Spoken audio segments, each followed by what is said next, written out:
Va a empezar a grabar, perfecto, ahí sí empezaron a entrar los chats.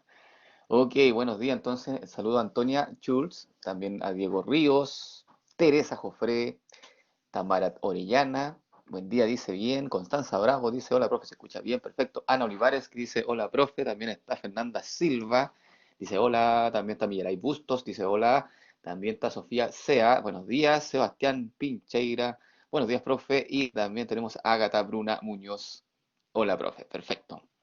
Tengo bajo número de asistentes, pero me imagino que debe ser porque los estudiantes todavía no se conectan, eh, porque en lista debieran ser mucho más. Pero bueno, vamos a continuar entonces de lo que vamos de ayer. ¿Alguien de acá recién está ingresando al ala virtual y ayer no vino, por ejemplo? ¿Alguien que me diga como para saber si tengo cuántos estudiantes tengo? Ya, Constanza, tengo aquí a Constanza, también tengo a Ágata, perfecto. Ya. Entonces, un poco de contexto antes de comenzar la clase de hoy, para que no, obviamente todos partamos más o menos por igual. Ayer supuestamente íbamos a pasar materia, ¿cierto? De la unidad uno que se denomina aminoácido y proteína. Íbamos a pasar dos clases al menos, o tres clases ayer, pero dado que Classroom, o que ustedes no tenían cargado el curso en Classroom, solamente se hizo una clase, ¿ya? Una bastante simple que tiene que ver con básicamente clasificación de los aminoácidos, ¿ya? En que los clasificamos según el radical. En la clase virtual fue grabada en ese entonces y yo le subí el link, ¿ya? El URL, para que pudieran entonces poder ver esa clase, que fue una clase bastante corta, porque la primera parte de la clase fue la presentación, me presenté, además hice la presentación del curso, de qué se trataba, hablamos de algunas ponderaciones, ¿cierto? Hablamos de algunas fechas y les comenté entonces a sus compañeros y a todos que estuvieron ayer que la planificación iba a estar lista hoy. Y efectivamente la planificación ya está disponible para usted en su portal. ¿Ya? Voy a compartir con ustedes mi pizarra o mi pantalla para que podamos ver entonces dónde están esa información, ¿ya? Me avisan cuando puedan ver entonces mi pantalla y así vamos ordenado en dónde podemos encontrar la información que tenemos entonces dispuesta durante el semestre. ¿Se ve la pantalla? Cuéntenme. ¿Sí? Se ve, perfecto. Entonces, yo voy a irme acá a mi Classroom, ¿cierto? Aquí voy a dejar el chat aquí a la izquierda y voy a abrir mi Classroom. Y ahí está. ¿Se nota? ¿Se nota que está el Classroom? ¿Sí? Entonces yo me voy a ir acá, área personal, y voy a abrir, perdón, el curso de hoy, el NRC, que es 1253. Este es de Bio 1037, teórico 1253, bioquímica general. Entonces voy a hacer clic acá y usted debiera entonces con ese NRC desplegarse entonces esta pestaña, ¿sí? O esta ventana. En esa ventana, ¿qué podrá encontrar usted? La bienvenida. Vámonos al tiro a la pestaña bienvenida. Y en la bienvenida, bueno, me falta hacer unos pequeños ajustes porque ayer recién lo estuve, ayer recién me habilitaron esto, así que hice lo que pude. Entonces tengo que hacer algunos ajustes acá. Tengo que poner, por ejemplo, la unidad de aprendizaje, ¿cierto? Tengo que poner el perfil de egreso y también tengo que poner mi nombre ahí eh, en este caso. El programa de la asignatura lo pueden encontrar acá. Ya está descargable. ¿Sí? Ya está disponible. De hecho, le voy a hacer clic. Si usted le hace clic, se debiera entonces desplegar una pestaña con el programa de la asignatura, en donde dice los prerequisitos que tiene la asignatura, cuántas horas, ¿cierto? Cuánto tiempo, número de semanas y todo esto conlleva, la descripción, el aporte a su perfil de egreso, los resultados de aprendizaje de la asignatura y también las unidades de aprendizaje, una por una, tenemos la unidad uno, tenemos la unidad número 2, ¿cierto? Y ahí están con sus resultados de aprendizaje. Y aquí está básicamente toda la información con respecto al curso, ¿sí? Desde cuáles son las unidades, cuáles son los resultados de aprendizaje y cuáles son cuáles son los contenidos, digamos, que vamos a abordar en cada una de las unidades, ¿ya? Y al final también salen las ponderaciones de las notas. Si es que no puede ver usted, digamos, el video que les dejé ahí, aquí también está las ponderaciones de las notas. Déjenme buscarlo. Está aquí. dice que las solemnes equivalen a un 30% cada una, que son 3 solemnes, y las pruebas parciales un 10%. ¿Ya? Y además, aquí está la bibliografía. Entonces aquí pueden ustedes contener el programa para poder leerlo cuando tengan tiempo. Y además aquí abajo sale la calendarización, que es la planificación, el clase a clase. ¿Ya? Entonces voy a descargar yo la planificación, porque está en archivo Excel, así que se descarga. Y voy entonces a abrir la planificación, este archivo Excel, para que podamos verlo y entonces ver dónde están las fechas, las cuales van a tener sus evaluaciones y más o menos, y los módulos en los cuales se van a tomar.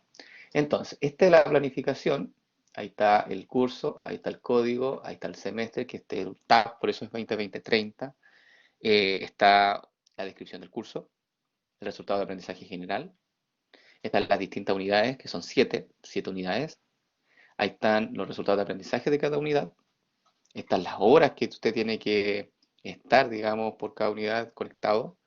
Y están las sesiones. Las sesiones son los clase a clase. ¿Sí? Por ejemplo, hoy debiera tocar reconocimiento de la estructura genérica de aminoácidos y sus grupos funcionales, enfatizando las diferencias que radican en la cadena lateral, ¿cierto? Las generalidades del cambio de carga de un aminoácido de distintos pHs, identificación de la reacción de formación de la péptido. Entonces, eso debiéramos nosotros ver en este primer módulo. En el módulo siguiente vamos a ver la estructura primaria de proteína, la estructura de orden superior, y vamos a ver también la identificación del concepto de qué es una estructura, qué es un dominio estructural y funcional. ¿Ya?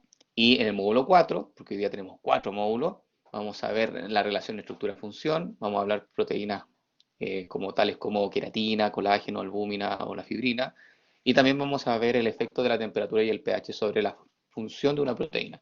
Entonces, hasta aquí debiéramos quedar hoy día, ya porque hoy día es miércoles, ¿cierto?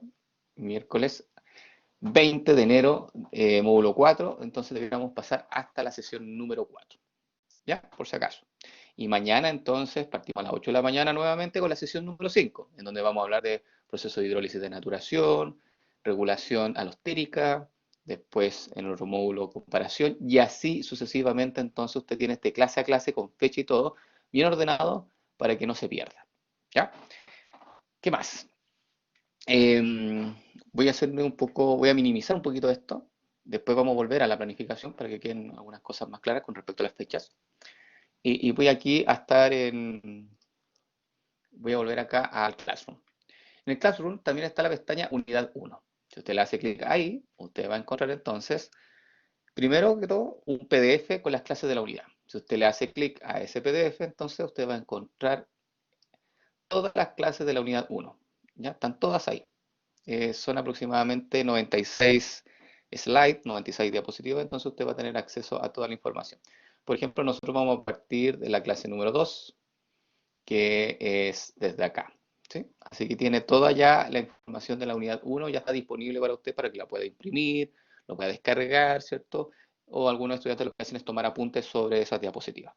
Así que ahí está el material subido con anticipación. Obviamente que la de la unidad 2 la voy a subir prontamente, la unidad 3, toda esta la voy a subir probablemente en esta semana, ¿ya? Para que ustedes lo tengan ese material por cualquier cosa. Además les puse aquí una clase de introducción que es la clase que hicimos ayer. Si usted le hace clic, entonces debiera mandarlo a un URL, o sea, una dirección, para que usted pueda entonces visualizar esa clase. ¿En qué hablamos esa clase? Hicimos la introducción del curso, como le decía. Oh, creo que hubo un problema. Pues no importa. Se lo voy a poder descargar, se lo voy a subir a otra plataforma y se lo voy a volver a cargar, ¿ya? Por si acaso, para que puedan tener acceso a este material. Esta es la clase número 2 que usted está conectado hoy, ¿sí? Y aquí sucesivamente entonces van a ir apareciendo las clases a medida que las vayamos haciendo y cuando partamos con la unidad número 2, las clases van a estar ahí, en la pestaña que dice unidad 2, que ahora no hay nada, ¿cierto? Esta información tengo que sacarla, y de así sucesivamente vamos a ir por distintas unidades entonces haciendo las clases vía Classroom. ¿Ya? Volveré entonces, vuelvo a la planificación, porque acá está la información con respecto a las evaluaciones. Mire, su primer control, que es la sesión número 13, las evaluaciones las puse en color amarillo, ¿ya? Entonces su primer control de la unidad 1 y 2 está planificado para el lunes 25 de enero, por si acaso. ¿Ya? Ya, en el tercer módulo. Entonces, la próxima semana tienen control. Y el martes, fíjese acá, el martes 26 de enero, o sea, la próxima semana, el módulo 2, el martes en el módulo 2, ya tienen su primera solemne. ¿Qué unidades entran en su solemne? La unidad 1 y la unidad 2. O sea, todo lo relacionado con aminoácidos y proteínas, que es la unidad 1, y la unidad 2, que es enzimología. ¿Ya? Y va a estar entonces evaluado aquí. El mismo día martes, si se dan cuenta, o el día lunes, perdón, vamos a empezar ya la unidad 3. Pero esos contenidos que vamos a comenzar el día lunes de la próxima semana no ingresan en su solemne 1, por si acaso. Recuerden que aquí solamente ingresan las unidades 1 y 2. O sea, hasta la materia que nosotros pasemos hasta el día viernes 22. Hasta ese día entra la materia. Recuerde que el lunes también tiene un control ahí, que es como para que usted se entrene a vísperas de la solemne, que es el día siguiente. ¿Sí? No sé si tienen alguna duda con respecto a estas fechas de evaluación. ¿No? ¿Alguna duda? ¿No? Ya. ¿Qué más? La revisión de la solemne la aplazamos un día. ¿Qué significa eso? Mira, fíjate acá que dice revisión solemne. Voy a destacarlo en amarillo. Aquí. La revisión de la solemne número 1 se hace el día siguiente, el día miércoles.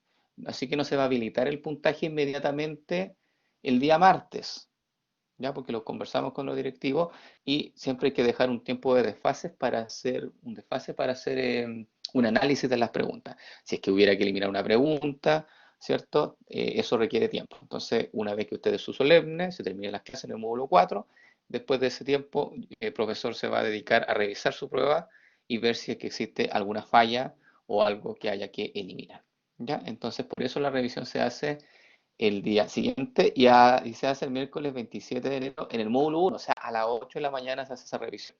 Es solamente un módulo y es súper importante que el estudiante asista a esa revisión para tener el feedback de la materia y así, obviamente, aprender. Vamos con la siguiente. La sesión número 30 es donde usted va a tomar el control número 2.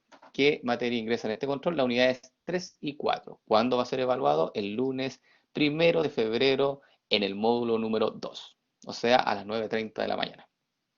Y posteriormente, fíjese acá, el día martes en el módulo 2, o sea, a las 9:30 de la mañana, ahí tiene su solemne número 2. ¿Qué unidades ingresan en su solemne número 2? La unidad 3 y la unidad 4, o sea, todo lo de bioenergética y metabolismo, y la unidad 4 que corresponde a metabolismo de carbohidratos. ¿Ya? ¿Cuándo se hace la revisión de la solemne 2? Nuevamente al día siguiente. Ahí está, también lo voy a destacar en amarillo. El miércoles 3 de febrero a las 8 de la mañana. Entonces ahí usted va a tener su feedback de saber sus resultados, cómo le fue y obviamente poder saber en qué se equivocó, si es que se equivocó. ¿Ya? Bien con la solemne número 2. No sé si tienen alguna duda. Las fechas, todo eso. ¿No? ¿No? Ya. Si la quiere la puede anotar. Recuerden que esto está disponible para que usted lo pueda visualizar en cualquier momento. Y por último, el control número 3 y la solemne número 3. El control número 3 ingresa en las unidades 5, 6 y creemos que vamos a poner las 7. Eso tenemos que conversarlo con el equipo. Puede ser que la unidad 3, el control 3 solamente ingrese a la unidad 5 y 6. ¿Ya? O puede ser que ingrese a la unidad 5, 6 y 7. Eso lo vamos a ir, se lo voy a avisar con tiempo a medida que nos acerquemos a esta fecha, que es el viernes 5 de febrero en el módulo 3.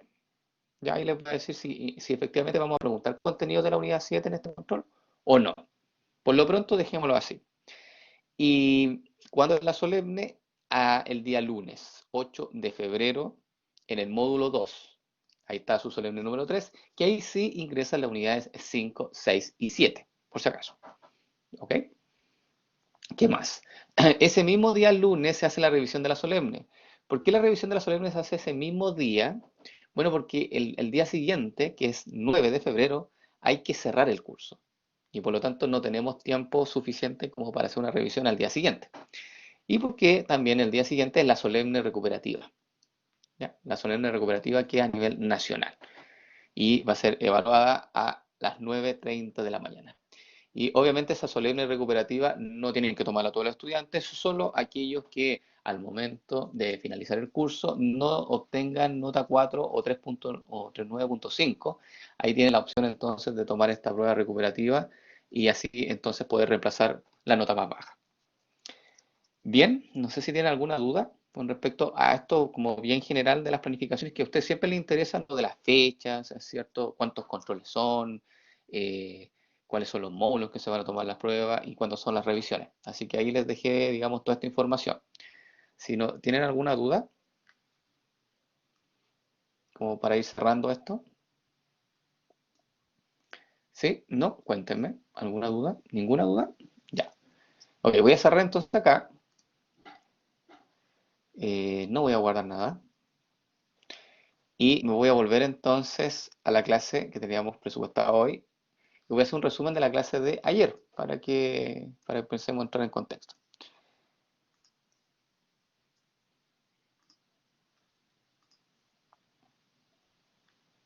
Ya. ¿Qué hablamos en la clase de ayer?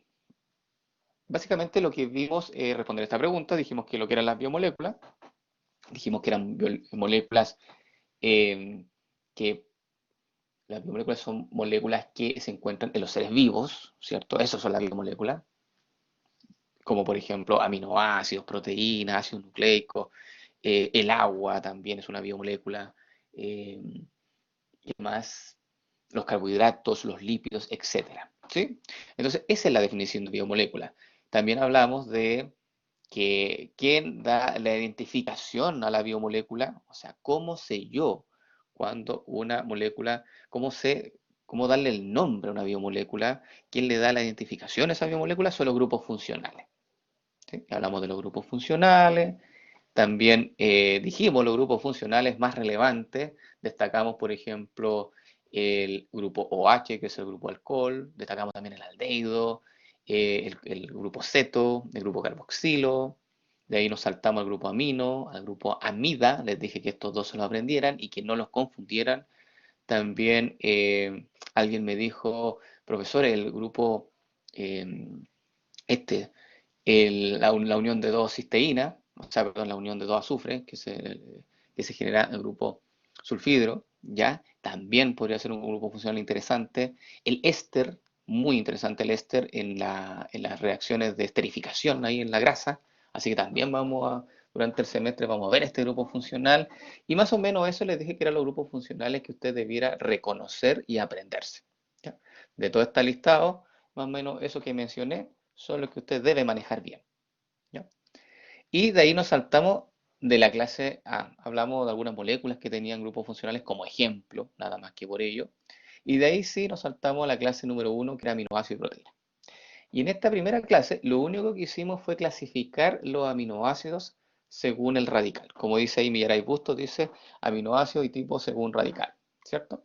Entonces, dijimos que en la naturaleza existían más de 300 aminoácidos, sin embargo, solo 20 de ellos tienen la capacidad de formar proteínas, como se muestra acá. Este era simplemente un esquema en donde estos simbolizaban los aminoácidos, ¿ya? Y que hay aminoácidos que se pueden unir para formar proteínas. Como se muestra acá, esto, un símil de que fueran proteínas, ¿ya? Y obviamente esas proteínas van a tener una función particular. Entonces, de los 300 aminoácidos que existen en la naturaleza, voy a saltarme esto, 20 aminoácidos son proteinogénicos, o sea, aminoácidos que se pueden unir para formar proteínas. Y por lo tanto, esos 20 aminoácidos son los que nosotros estudiamos, ¿ya? No los 300, sino 200, perdón, 20 aminoácidos.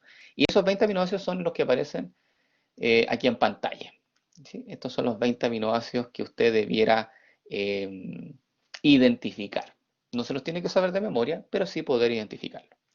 Y una de las cosas variables de los aminoácidos son los radicales, que aquí justamente están marcados con un color distinto, un color rojo.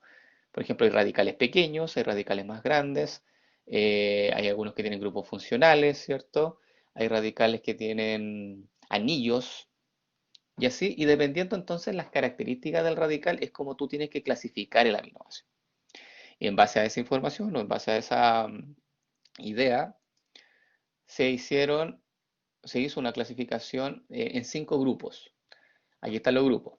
El primer grupo es alifático o no polar. El segundo grupo se llama aromático. El tercer grupo se llama polar no cargado. El cuarto grupo se llama cargado positivamente. Y el quinto grupo se llama cargado negativamente. ¿Ya? Entonces estos son los grupos en los cuales se pueden clasificar los aminoácidos según el radical. Y lo que hicimos fue básicamente entonces hablar de las propiedades del radical de cada uno de los grupos. Hablamos de lo alifático y dijimos que era un grupo que tenía cadenas polihidrocarbonadas, que básicamente no tenía grupos funcionales en el radical, ¿m? Y por ello entonces eran de tipo alifático no polares. También hablamos de lo aromático, que una de las características que tiene es que en su radical posee un anillo bencénico, que es un hexágono que tiene enlaces conjugados, simple, doble, ¿cierto? Y se van conjugando. Y esto entonces son los denominados aromáticos, que eran los más fáciles de identificar. También hablamos de los no cargados y que son polares o polares no cargados, que son aquellos que en su radical contienen grupos funcionales como alcohol, como se muestra acá en estos dos. Este grupo tiol se llama tiol, que se comporta muy similar a un alcohol, y esto yo le dije que se lo aprendieran como una excepción, ¿ya? Porque no es un alcohol propiamente tal, pero es un azufre que tiene una electronegatividad muy similar al oxígeno y por lo tanto también puede ser visto como un polar no cargado. Y también los aminoácidos que tienen esa característica de ser polares no cargados son aquellos que tienen el grupo funcional amida, que son estos dos que se muestran acá, la asparagina y la glutamina. Y eso entonces son los tips que yo les dije para poder identificar los distintos aminoácidos de tipo no cargado polares. O sea, que tengan grupo OH o que tengan grupo amida o que en su punta tenga un grupo tiol. ¿Ok?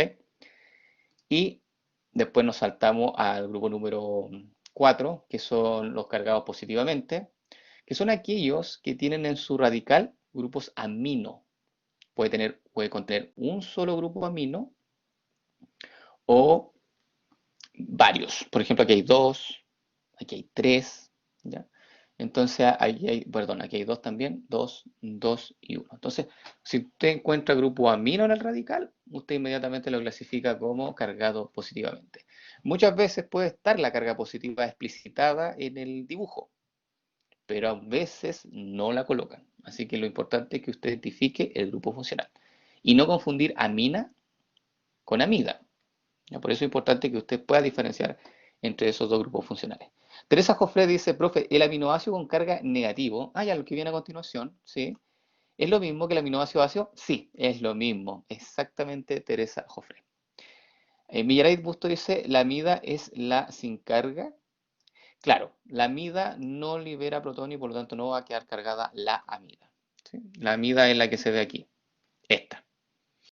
Ese es un amida. Ya por si acaso. Entonces no se va a cargar a un pH 7.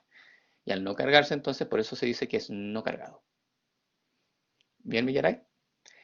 Y voy entonces con Teresa Jofré. De hecho, estos aminoácidos, los negativos, como dice Teresa Jofré, pregunta si son también denominados ácidos. Sí, efectivamente, porque si tú analizas los radicales de estos aminoácidos, vas a dar cuenta que justamente en su grupo funcional, en el radical, contienen un grupo ácido. COO menos, o también lo pueden escribir como COOH, como ácido carboxílico. Entonces, ¿qué pasa con este grupo ácido? Cuando se encuentra en un medio acuoso, en agua, ese protón que no está acá, pero lo voy a poner, voy a colocar aquí un protón, ese protón sale y al salir queda con carga positiva. Entonces, la molécula queda cargada negativamente, ¿ya? Porque hay un desprendimiento de un protón. Y eso lo vamos a ver hoy día en la clase que tiene que ver con ácido base y va a hablar de los pK, ¿ya? Pero si usted ve entonces, como resumen, si usted observa que hay un ácido carboxílico en el radical, inmediatamente lo clasifica como cargado negativamente, ¿ok? ¿Ya? Aunque esté como COOH, aunque no se vea la carga, usted sabe que es un ácido carboxílico y por lo tanto sabe que se va a desprotonar y por lo tanto sabe que va a quedar cargado negativamente. Bien, ¿qué hicimos al final de la clase? le hice unas preguntas tipo prueba, en donde yo le indiqué una estructura y usted tenía que clasificarla. ¿Sí? Y hasta ahí quedamos. Eso fue lo único que vimos, que fue en base a analizar el radical y hacer la clasificación. No sé si tienen alguna duda de la clase de ayer y que yo pueda ayudarle ahora, antes de pasar a la unidad, a la clase número 2. ¿Sí? ¿Alguna duda? ¿Algo que no les quedó claro? ¿Algún aminoácido que le quite el sueño y que me dice, profe, ¿cómo puedo clasificar este aminoácido? Que muchas veces pasa. ¿Mm? No sé si tienen alguna duda. ¿Sí? Y aquí al menos ya se están jugando dos preguntas, una de control y una de solemne. ¿Sí? Porque esto sí se pregunta en la prueba. ¿Todo bien? ¿Todo bien? Ok.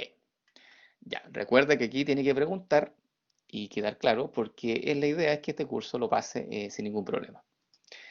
Ya, esto me lo voy a saltar de los aminoácidos esenciales, porque esto lo vamos a ver después en la unidad 6. ¿Ya? Así que esto se repite y en esta pasada, digamos, en esta unidad no se pregunta esto de los aminoácidos esenciales, que es un concepto bastante simple, sin embargo lo vamos a dejar para la unidad 6. Entonces nos vamos a ir de lleno a esto que es la clase número 2. Y aquí quiero que ponga atención porque esta clase a muchos estudiantes les cuesta. Aquí se juegan dos preguntas de solemne en la primera parte de esta clase, porque vamos a hablar de equilibrio ácido-base y vamos a hablar de enlace peptídico. El equilibrio ácido-base generalmente son dos preguntas y en enlace peptídico generalmente es una pregunta. Entonces esta clase en sí, la número 2, ya van a tener tres preguntas en juego. Y por eso es importante que pongan atención de cómo hacer el análisis. Vamos entonces. ¿Cuáles son los recursos procedimentales que vamos a ver en esta clase? Primero, clasificar, eso ya lo vimos, clasificar los aminoácidos según estructura, ya lo vimos, pero también tenemos que clasificar los aminoácidos según la propiedad ácido-base. Eso nos toca ver ahora. Y la descripción de las características del ácido peptídico. De ahí vamos a hacer un break, probablemente, ahí les voy a preguntar, y vamos a continuar después con la estructura primaria y con las estructuras de orden superior. Vamos entonces.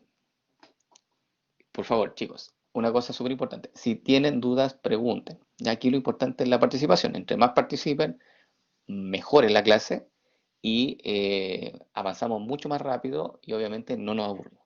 Ya, vamos entonces. Fíjense acá, ¿qué molécula? Y aquí quiero que me respondan. ¿Qué molécula, o sea, cómo le llamaría a esta molécula que puse en un recuadro azul?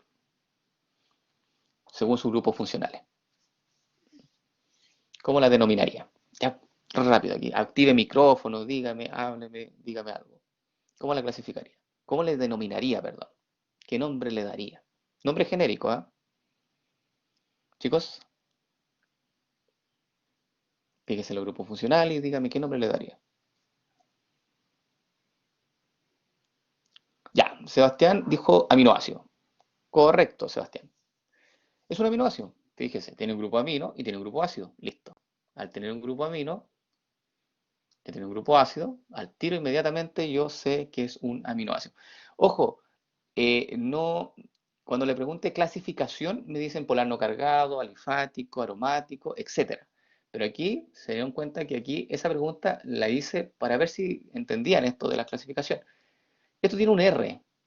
Según ese R tú puedes hacer la clasificación. Por lo tanto, aquí te están diciendo cuál es el R, te están dando la estructura del R, del radical. Esto es una típica pregunta que puede aparecer en una prueba.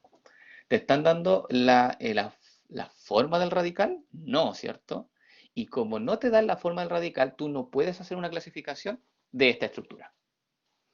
¿Se entiende? Porque este es el que te sirve para clasificar, no estos. Estos siempre, el ácido y el amino, siempre van a estar en el aminoácido, de ahí su nombre. Entonces esto tú lo omites. Estos siempre van a estar. El hidrógeno también puede estar siempre. Hay una excepción nomás de la prolina que no tiene hidrógeno, pero es la excepción. Entonces, para clasificar necesitas que te den la estructura del R. Y como en este caso no te la dan, no puedes clasificarlo. Pero por eso mi pregunta fue, ¿cómo le denominamos a esta molécula? Y ahí me dijo entonces em, Teresa también. No, a ver, Sebastián. Sebastián me dijo aminoácido. Efectivamente, tiene un grupo amino y tiene un grupo ácido. Correcto. Y Teresa Jofre me puso aminoácido base. Dejémoslo en aminoácido, nos más Teresa, porque no podemos saber si es un básico, si es ácido, porque como no nos da la radical, no podemos sacar esas conclusiones. ¿Ok? ¿Se entendió esa primera parte? Súper importante que usted lo puede encontrar como muy básico. Créame que todo esto después le va a jugar en contra si es que no lo sabe bien. Todos estos detalles. Ya, ¿bien con eso? ¿Sí? ¿Sí? Más rápido, chicos, para que avancemos. ¿Sí? Ya. Vamos entonces. A este de aquí al lado. Lo voy a destacar. ¿Cómo? ¿Qué nombre le daría? Nombre. ¿Qué nombre genérico? No qué clasificación. ¿Qué nombre? Recuerde que como no tiene un R aquí, no lo puede clasificar. Pero ¿qué nombre le daría a esto? ¿Qué nombre le daría a esa molécula que está ahí en ese recuadro azul a su derecha? A ver, ¿quién me puede decir un nombre? Esto es clave.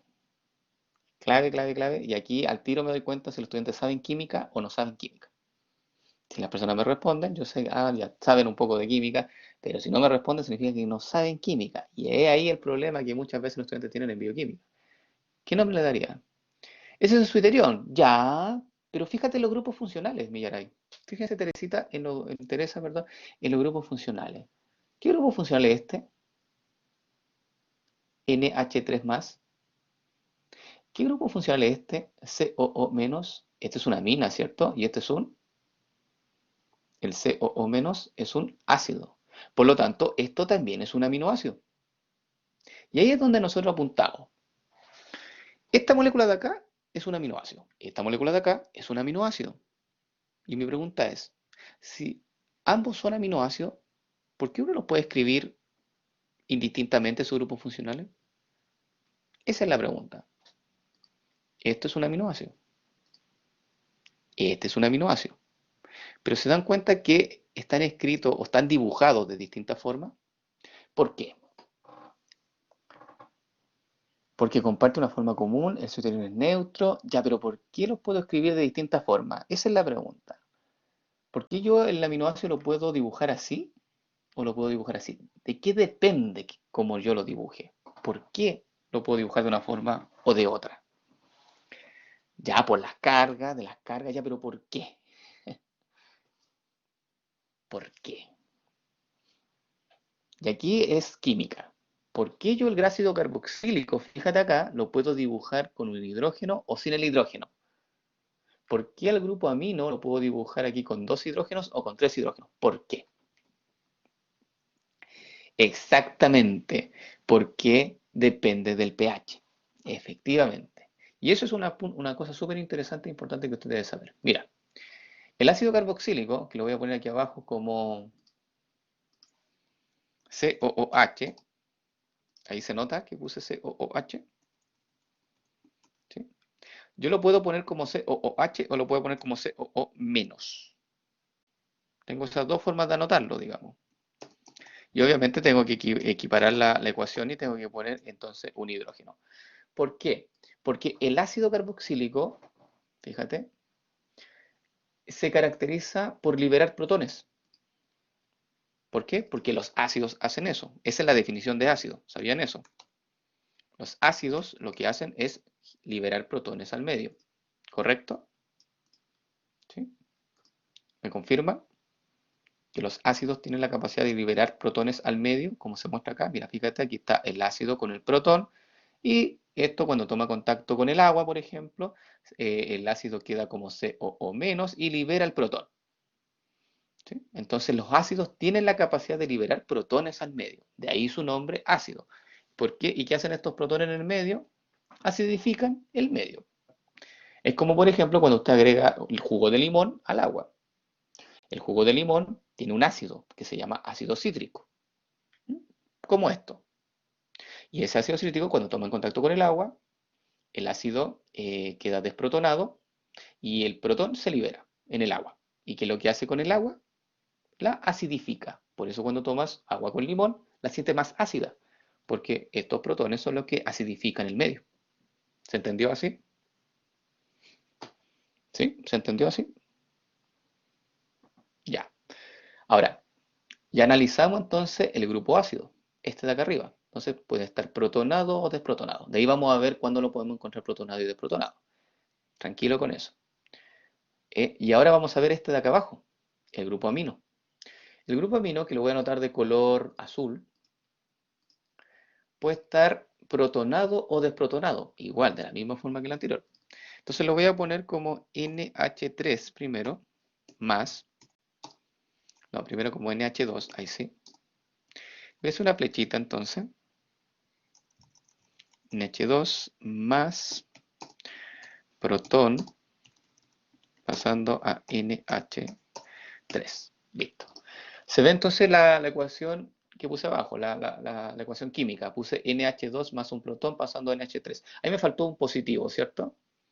Me faltó un positivo ahí. ¿Sí? Me faltó un más ahí. Y lo voy a colocar. Un más, ahí sí. Porque si no estaría mala la ecuación. Ahí está. Entonces, el grupo amino, voy a poner aquí la palabra amino, se caracteriza por captar protones del medio. No por liberarlos, sino por captarlos, porque el grupo amino, cuando está como NH2, se comporta como una base. ¿Y qué es una base en química? Una base es aquella molécula que tiene la capacidad de captar protones del medio. Entonces, ¿qué hace este grupo amino? NH2 capta un protón, exactamente, y acepta, chicos, solamente un protón. No dos ni tres, no, uno solo. ¿Ya? Y eso es súper importante, porque a veces me salen unas fórmulas medio raras, ustedes me ponen unas cosas así como NH4, o sea, perdón, NH5 y cosas raras, y yo digo, no, no, no, hay solamente una captación de un protón en el caso del grupo amino que está unido aquí a este carbono. ¿Sí? Entonces, este puede estar como NH2 o NH3+, no tiene otra opción, son estas dos opciones nomás. Entonces, como capta protones del medio, queda como NH3+. ¿Ok? Entonces, el aminoácido yo lo puedo encontrar así, lo puedo encontrar de esta otra forma o con las combinaciones. Pero ¿de qué va a depender entonces? ¿Cómo lo encuentre? Depende, y esto es súper importante, del pH del medio, en donde yo ponga ese aminoácido. No es lo mismo poner un aminoácido en un ambiente ácido que poner ese aminoácido en agüita, en un ambiente neutro, o poner el aminoácido en un ambiente básico o alcalino. No es lo mismo. El aminoácido se va a comportar de distintas formas. ¿Dudas con esto? Porque vamos a seguir avanzando en esto, por si acaso. No se preocupen. Si quedan alguna duda, no se preocupen, porque vamos a seguir hablando de esto. Ya. Entonces, esto es lo mismo que yo había hablado anteriormente. Mira, los aminoácidos pueden actuar como ácidos o como bases. Ese es el título. Porque el aminoácido, fíjate, por ejemplo, este grupo funcional NH3 también pudiera liberar el protón, porque recuerda que el NH3 libera un protón y el NH2 puede captar un protón. Por eso aquí hay un equilibrio. Entonces, cuando el aminoácido libera protones al medio, como se muestra acá, ahí hay liberación de protones al medio, el medio se va a acidificar, ¿sí? Y eso hace entonces que en este caso el aminoácido se está comportando como un ácido, liberando protones al medio. Ahora, el aminoácido también puede actuar como base, o sea, captando protones del medio. Entonces aquí se puede mostrar el aminoácido que está captando protones del medio, haciendo que el medio tenga menos protones, haciendo que se ponga más básico y por lo tanto capta protones y eso hace que el pH aumente, ¿sí? Porque recuerde que entre más aumenta el pH, más alcalino o básico es el medio. Por lo tanto, se dice que los aminoácidos son sustancias que se denominan anfolitos. ¿Qué es un anfolito? Un anfolito es una molécula que tiene la capacidad de captar protones del medio o de liberar protones al medio. Eso es un anfolito. ¿Ya? Y los aminoácidos se caracterizan por ser anfolitos, porque pueden liberar protones al medio o pueden captar protones del medio. ¿Bien? ¿Sí? Si tienen dudas, por favor, pregunten. Ya. Entonces vamos a hablar por cuándo el aminoácido puede liberar un protón o cuándo capta un protón y de qué depende eso. Y nos vamos a detener bastante en esta diapositiva. Mira, el aminoácido en este caso, o aquí un ejemplo, puede comportarse de tres formas. ¿Sí? Es como usted. ¿A qué me refiero? Usted se comporta de la misma forma eh, en distintos lugares donde usted se encuentra. Por ejemplo, ¿usted se comporta de la misma forma en una disco que en su casa? ¿Tiene el mismo comportamiento o su comportamiento puede variar un poco? Dígame. ¿Es el mismo comportamiento o varía un poco el comportamiento? Varía, ¿cierto? Sí, puede ser que sea distinto, se ponga más loco, no sé. Pero hay cambios. Y el aminoácido también. Y en ese caso, el mismo ejemplo de estar usted en la disco o en la casa con los abuelos o en la casa con, no sé, con familiares. ¿De qué depende su comportamiento? Dígame. Por ejemplo, si está en una disco con los amigos o está en la casa con la familia, ¿de qué va a depender su comportamiento? Del entorno, ¿cierto? O sea, del ambiente, como dice Millaray, como dice Diego, como dice Antonio. Del ambiente, porque el ambiente puede variar mucho en tu comportamiento. Perfecto. Es raro que una persona se comporta siempre igual. O sea, hay casos, pero siempre hay variaciones. Bueno, el aminoácido no es tan distinto a usted en ese caso. El aminoácido tiene distintos comportamientos. Aquí en esta imagen se muestran tres comportamientos. Este comportamiento rosado, el comportamiento azul y el comportamiento verde. ¿No?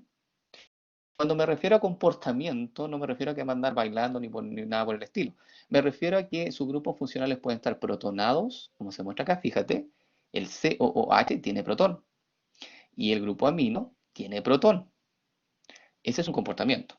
El otro comportamiento es este, en que solamente esté protonado el grupo amino y el carboxilo desprotonado. Y el tercer comportamiento, en este caso, es que ambos grupos funcionales estén desprotonados, tanto el ácido carboxílico como el grupo amino.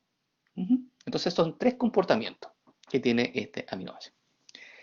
¿Y qué comportamiento va a adoptar este aminoácido? Depende del entorno, como dijo Antonia, como dijo Diego y como dijo Millaray.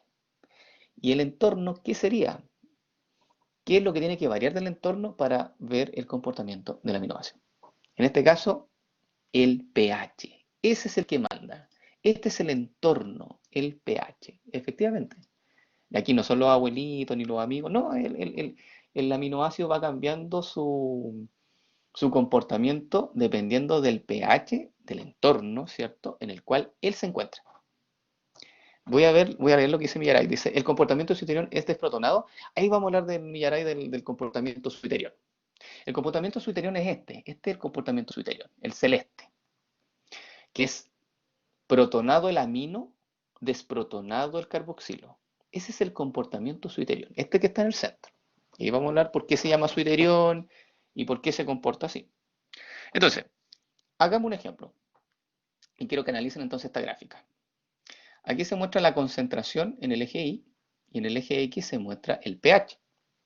Y usted sabe que la escala de pH va de 0 a 14. Eso usted lo sabe, ¿cierto? Sabe que el pH va de 0 a 14. ¿Sí? Ya.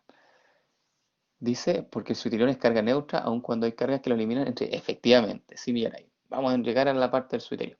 ¿Sí? Pero entonces la escala de pH, y ustedes se lo habían enseñado en química, va de 0 a 14. Por lo tanto, tengo todo ese rango, todo ese ambiente en donde puede estar este aminoácido de acá. ¿Ya? Entonces, imagínate que yo tengo voy a dibujar acá un vasito, un vaso, un vaso con agua, ¿sí? Un vasito con agua. Y tengo un aminoácido que quiero agregar aquí, un aminoácido. Y lo voy a agregar, un aminoácido, le voy a poner AA aquí, para que ustedes lo puedan visualizar, aminoácido. Entonces, este aminoácido, su comportamiento en este medio va a depender del pH que tenga este medio. ¿Se entiende? Si yo tomo un aminoácido y lo agrego aquí a este vasito, el comportamiento que va a tener el aminoácido en este vasito va a depender del pH que tenga este vasito. ¿Sí? ¿Sí? Ya. Entonces partamos con un pH ácido para que veamos estas curvas de la izquierda a derecha, para que partamos en orden. Por ejemplo, un pH 0. pH 0, o sea, un pH ácido. ¿Qué significa cuando el pH es 0? ¿Qué pasa con la concentración de protones a un pH 0? ¿Es alta? ¿Es baja? ¿Qué me podrían decir de la concentración de protones? Cuando el pH es 0. muy alta, ¿cierto? Porque significa que es ácido, el medio es muy ácido, y por lo tanto lo que te está diciendo básicamente es que aquí, voy a poner aquí, mucho hidrógeno, voy a poner H más, muchos protones, H más, de hecho protones se escribe con mayúscula, así que voy a poner aquí H más, ¿sí? H más, muchos protones en el medio.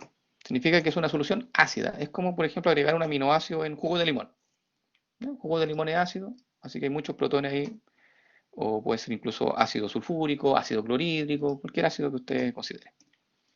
Entonces, esto, voy a anotar aquí, sería en un medio ácido. Entonces la pregunta es, ¿cómo se comporta un aminoácido?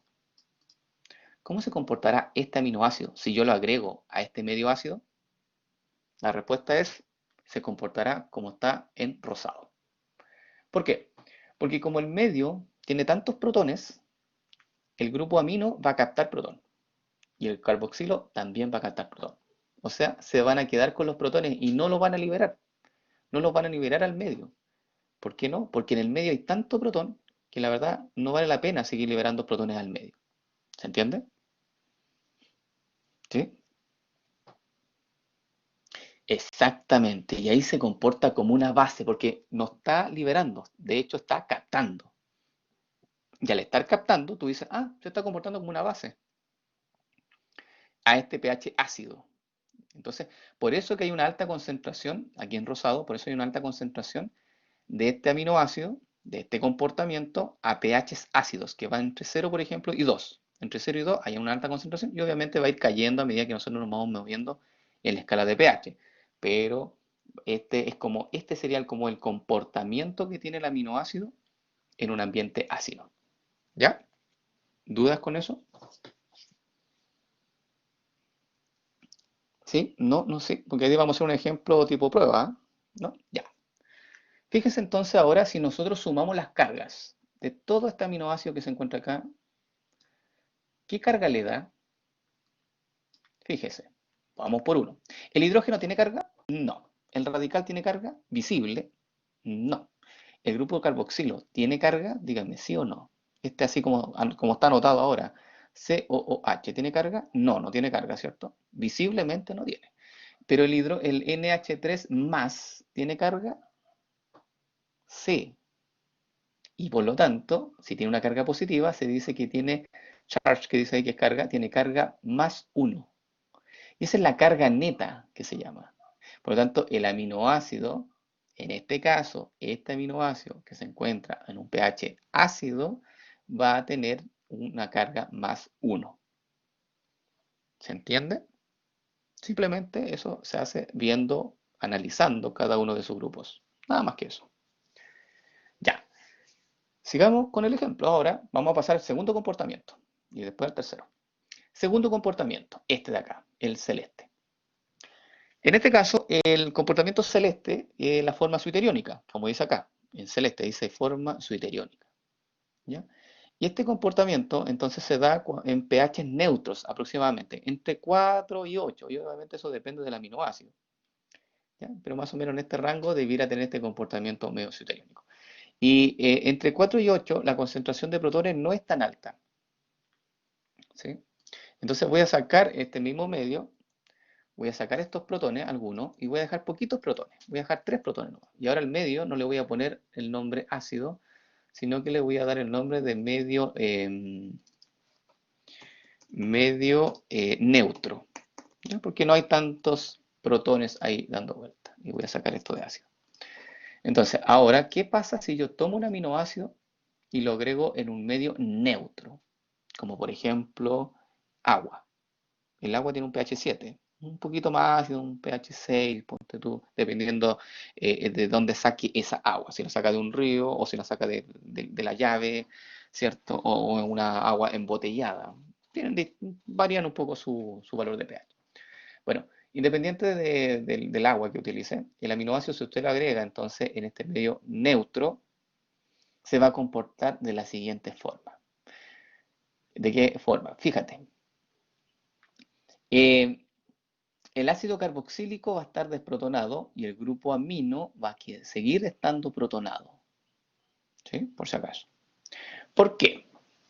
Y aquí quiero que me respondan esta pregunta. Fíjate, si el aminoácido en un medio ácido, ambos grupos funcionales, tanto el grupo amino como el grupo carboxilo, están protonados, ¿por qué a medida que yo voy aumentando el pH, ¿sí? O sea, bajando los niveles de protones en el medio, ¿por qué el primer grupo funcional que libera el protón al medio, como sale aquí en esta imagen, es el ácido carboxílico?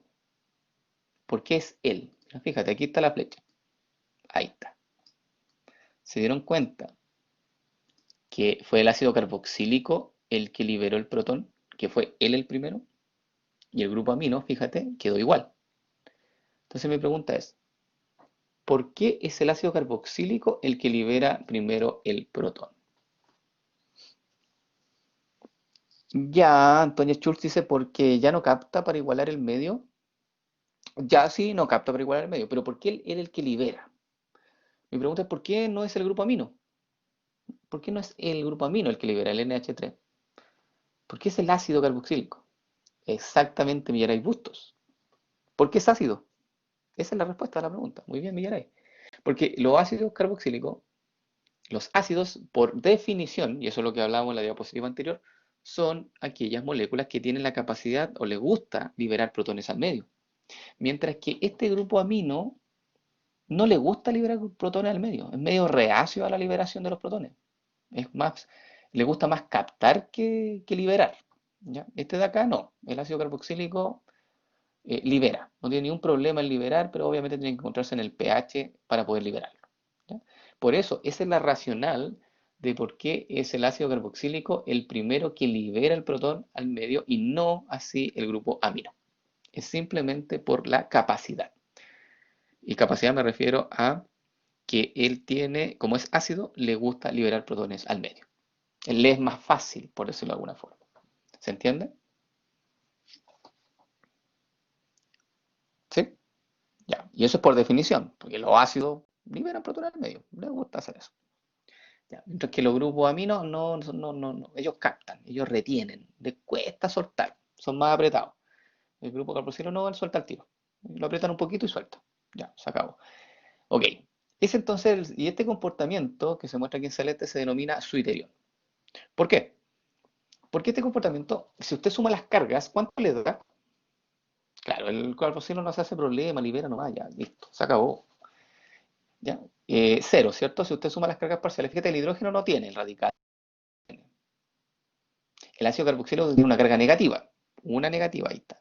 Y el hidrógeno, y el NH3 tiene una positiva. Ojo, muchas veces los estudiantes me dicen, profe, pero si aquí dice NH3 más, ¿no serán tres positivos? No, no, no, no, no. Si aquí si ponen el signo, es un solo signo positivo. ¿Ya? Entonces sería una carga positiva, por si acaso. Y aquí hay una carga negativa. Entonces si tú sumas más uno menos uno te va a dar cero. Por eso se dice que la carga neta es cero. ¿Se entendió? Y cuando se encuentra en ese estado en que el aminoácido tiene dos cargas opuestas y la suma da cero, se dice que se denomina suiterión. ¿Y de dónde viene la palabra suiterión? Viene del alemán, que significa ión híbrido, ¿sí? Porque tiene carga positiva y carga negativa, perdón, negativa y positiva, ahí sí, y es un ion, porque tiene carga, pero es híbrido, significa que tiene una positiva y una negativa, y que la suma de sus cargas da cero. Esa es la definición de suiterión. ¿Ya? Bien, recuerden que vamos a hacer un ejercicio también para poder repasar todos estos conceptos que hemos hablado hasta ahora para que aterricemos y obviamente todo quede impregnado en su cerebro. Mirai dice entonces el suiterión, y me deja ahí con suspenso, la espero, se comporta neutro.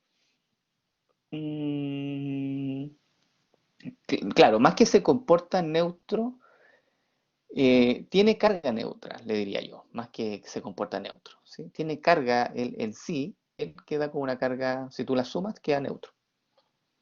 Creo que queda mejor esa definición, señorita Millaray. ¿Sí? Bien. Vámonos al tercer comportamiento. ¿Sí? ¿Me dan en la venia? ¿Podemos irnos al tercer comportamiento? Perfecto. Ya. Entonces, sigamos acá en esta escala de pH. Sigamos aumentando el pH hacia la derecha. ¿Qué pasa si yo aumento el pH? ¿Qué pasa con los protones del medio? ¿Aumentan o disminuyen? Si yo aumento el pH, ponte tú que llego a 12 o a 14. Claramente es un medio que casi no tiene protones. Entonces voy a sacar los protones acá. Voy a poner uno nomás para que no se vea tan. Y voy a poner medio, y se llama medio básico o alcalino. Porque las pruebas de repente ponen alcalino o ponen la palabra básico, entonces el estudiante dice, ah, profe, se me olvidó lo que era alcalino. Ya, es lo mismo que básico. Ahí le puse alcalino o básico. Entonces, en este escenario, en un medio alcalino o básico, hay muy poquito protón. Y como hay muy poquito protón, adivinen quién va a liberar el protón al medio ahora. El ácido carboxílico ya liberó su protón hace un rato atrás, así que él no tiene la capacidad de liberar protones al medio. Quedó igual. Pero ¿quién sí tiene la capacidad ahora? El grupo amino. Efectivamente, este de acá, fíjate, ahora quedó como NH2. Y ahora sí lo libera. Es un poco apretado, pero en algún momento lo libera igual. Sí, medio forzado su liberación. Es como que le cuesta, pero igual cede al final. ¿Ya? Pero cede a pH altos. Entonces hay que forzarlo un poquito para que libere, suelta el protón, por favor. Ahí después lo libera más o menos sobre el pH 8, más o menos, de hecho, sobre 9 generalmente. En 9 ella empieza a preponderar esta especie que es la verde, que es cuando ya está liberando los protones así sin ningún problema. ¿Sí? Entonces, ese es el comportamiento del aminoácido que va a tener dependiendo del pH en el cual se encuentra. Y si nosotros ahora sumamos las cargas de este tercer comportamiento, el verde, fíjate qué carga va a tener. Este no tiene carga, este no tiene carga, este tampoco tiene carga, pero este tiene carga menos 1. Por lo tanto, carga neta del aminoácido completo va a ser menos 1.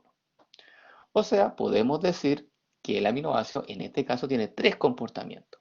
Se puede comportar como cation, que es cuando está como más 1, lo puse aquí arriba, cation, voy a agrandarlo ahí. Puede comportarse como cation, puede comportarse en forma neutra o como suiterión, voy a poner entre paréntesis,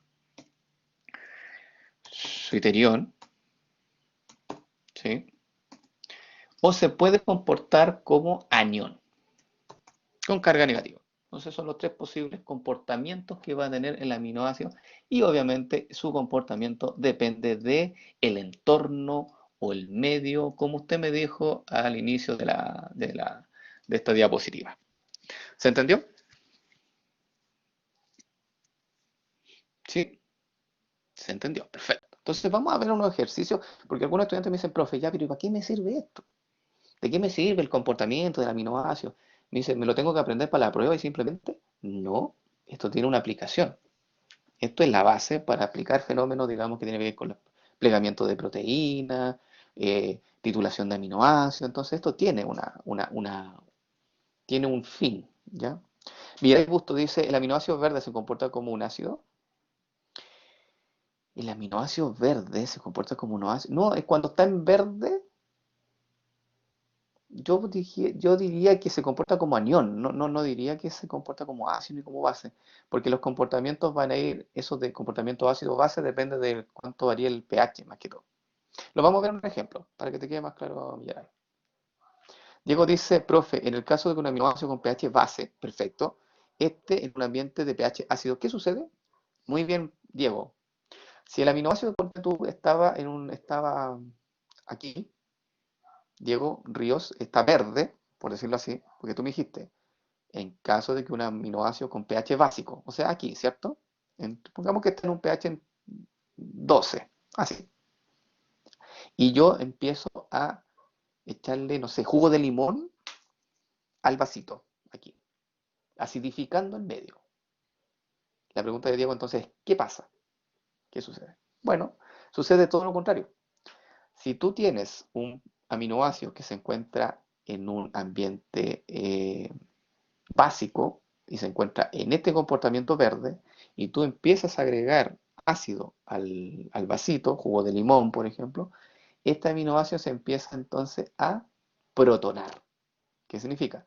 Se protona primero el grupo amino y el carboxilo todavía no se protona. ¿Por qué el grupo amino el que se protona primero? Bueno, porque el grupo amino se comporta como base, el cual le gusta captar protones. Y si tú le sigues echando ácido o limón a este vasito, el siguiente grupo funcional que se va a protonar es el ácido carboxílico. Entonces, el movimiento, el comportamiento del aminoácido se va a desplazar entonces hacia la izquierda. De- puede llegar aquí al estado celeste o puede llegar aquí al estado rosado. ¿De qué depende de cuál estado va a llegar? Dependiendo de cuánto ácido, perdón, tú le estés agregando a ese vasito. ¿Se entendió, Diego? Ya. Buena pregunta, porque así te empieza a contextualizar y a entender un poco el fenómeno. Ya, ¿dudas? ¿Alguna duda antes de ir a como la parte más ejemplo? ¿No?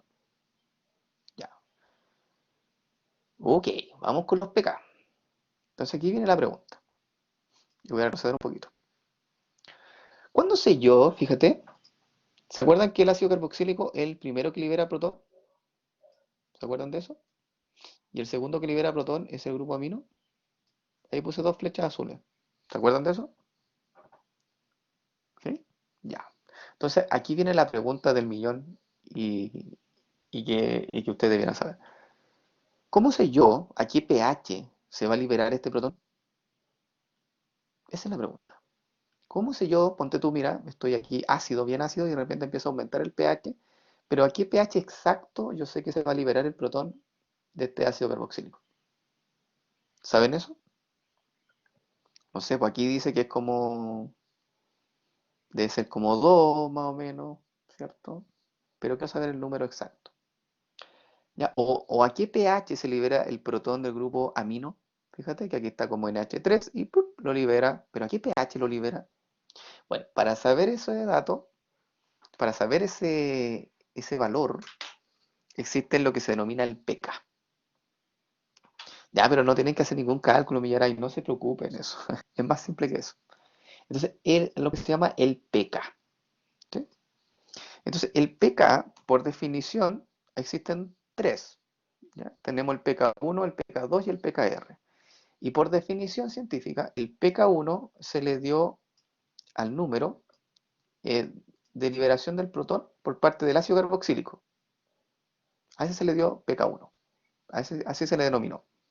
¿Por qué 1? Bueno, porque es el primero que libera el protón, ¿cierto? Y adivinen cómo se llama el pK, el que libera el segundo protón. ¿Cómo se denominará? pK2. Fácil. Entonces, la verdad no es nada difícil esto del pK1 y el pK2. Es muy simple, más de lo que usted cree. Entonces, básicamente los pK, dicen, es un dato que te dicen el valor de pH en el cual se le empiezan a liberar estos protones. ¿Ya? El pK1 sirve para identificar cuando el ácido carboxílico libera el protón y el pK2 te sirve para identificar cuándo es el momento en que la liberación del protón la haga el grupo amino. Y esos valores de pK dependen del aminoácido en particular. ¿Sí? ¿Bien con eso? ¿Bien con eso? Como el concepto de pK1 y pK2 simplemente. Ya. Ahora, ¿cuántos aminoácidos nosotros tenemos que estudiar? ¿Los 300? No. ¿Cuántos son los que tenemos que estudiar? 20, ¿cierto? Por lo tanto, debieran haber 20 valores de pK1 y 20 valores de pK2, porque cada aminoácido libera específicamente los protones en un valor de pK bastante determinado. Y por eso existen tablas, que se muestra aquí a continuación. Fíjate, aquí está el pK1 y aquí está el pK2. Recuerden que el pK1 es del ácido carboxílico. Voy a poner COOH, porque es el primero que libera el protón. Y el grupo y el pK2 corresponde al grupo amino, que lo voy a poner como NH3 más. ¿Ya? Ahí. ¿Sí? El ácido carboxílico cuando libera el protón queda como COO menos y ahí libera el protón más protón. Y el grupo amino queda como NH2 y libera el protón. ¿Sí? ¿Se entiende? Entonces ahí tenemos el pK1, que es el ácido carboxílico, que cuando libera el protón, y tenemos el pK2, que es el grupo amino que libera el protón. Y aquí están los 20, fíjate. Lisina, alanina, valina, leucina, isoleucina, serina, treonina, metionina, fenilalanina, triptófano, asparaginina, glutamina, prolina, cisteína, histidina, ácido aspartico, ácido glutámico, tirosina, lisina, arginina. 20 aminoácidos. ¿Sí? Y estos son los valores de pK1. Fíjate, más o menos en promedio, si tú los ves todos, más o menos, ¿cuál es el valor de pH promedio en que se liberan los protones al medio? Más o menos 2, ¿cierto? En promedio, más o menos el pH 2, tú vas a ver liberación de protones por parte del ácido carboxílico. ¿Qué significa eso? Que si el ácido carboxílico está en un pH 1, lo más probable es que no libere protones. Pero si se va acercando al pH 2, ahí empieza a liberar los protones. Y en el caso del pK2, más o menos en promedio, ¿cuál es el valor promedio más o menos? Como 9, ¿cierto? Más o menos un promedio 9 de valor de pH, más o menos va a liberar ese protón.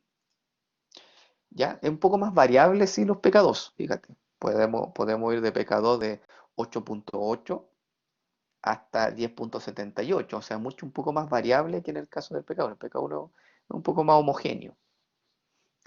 Pero también existen, fíjate, y esto para poner un poco más difícil la idea, también existen unos aminoácidos que tienen la capacidad de liberar protones por parte del radical.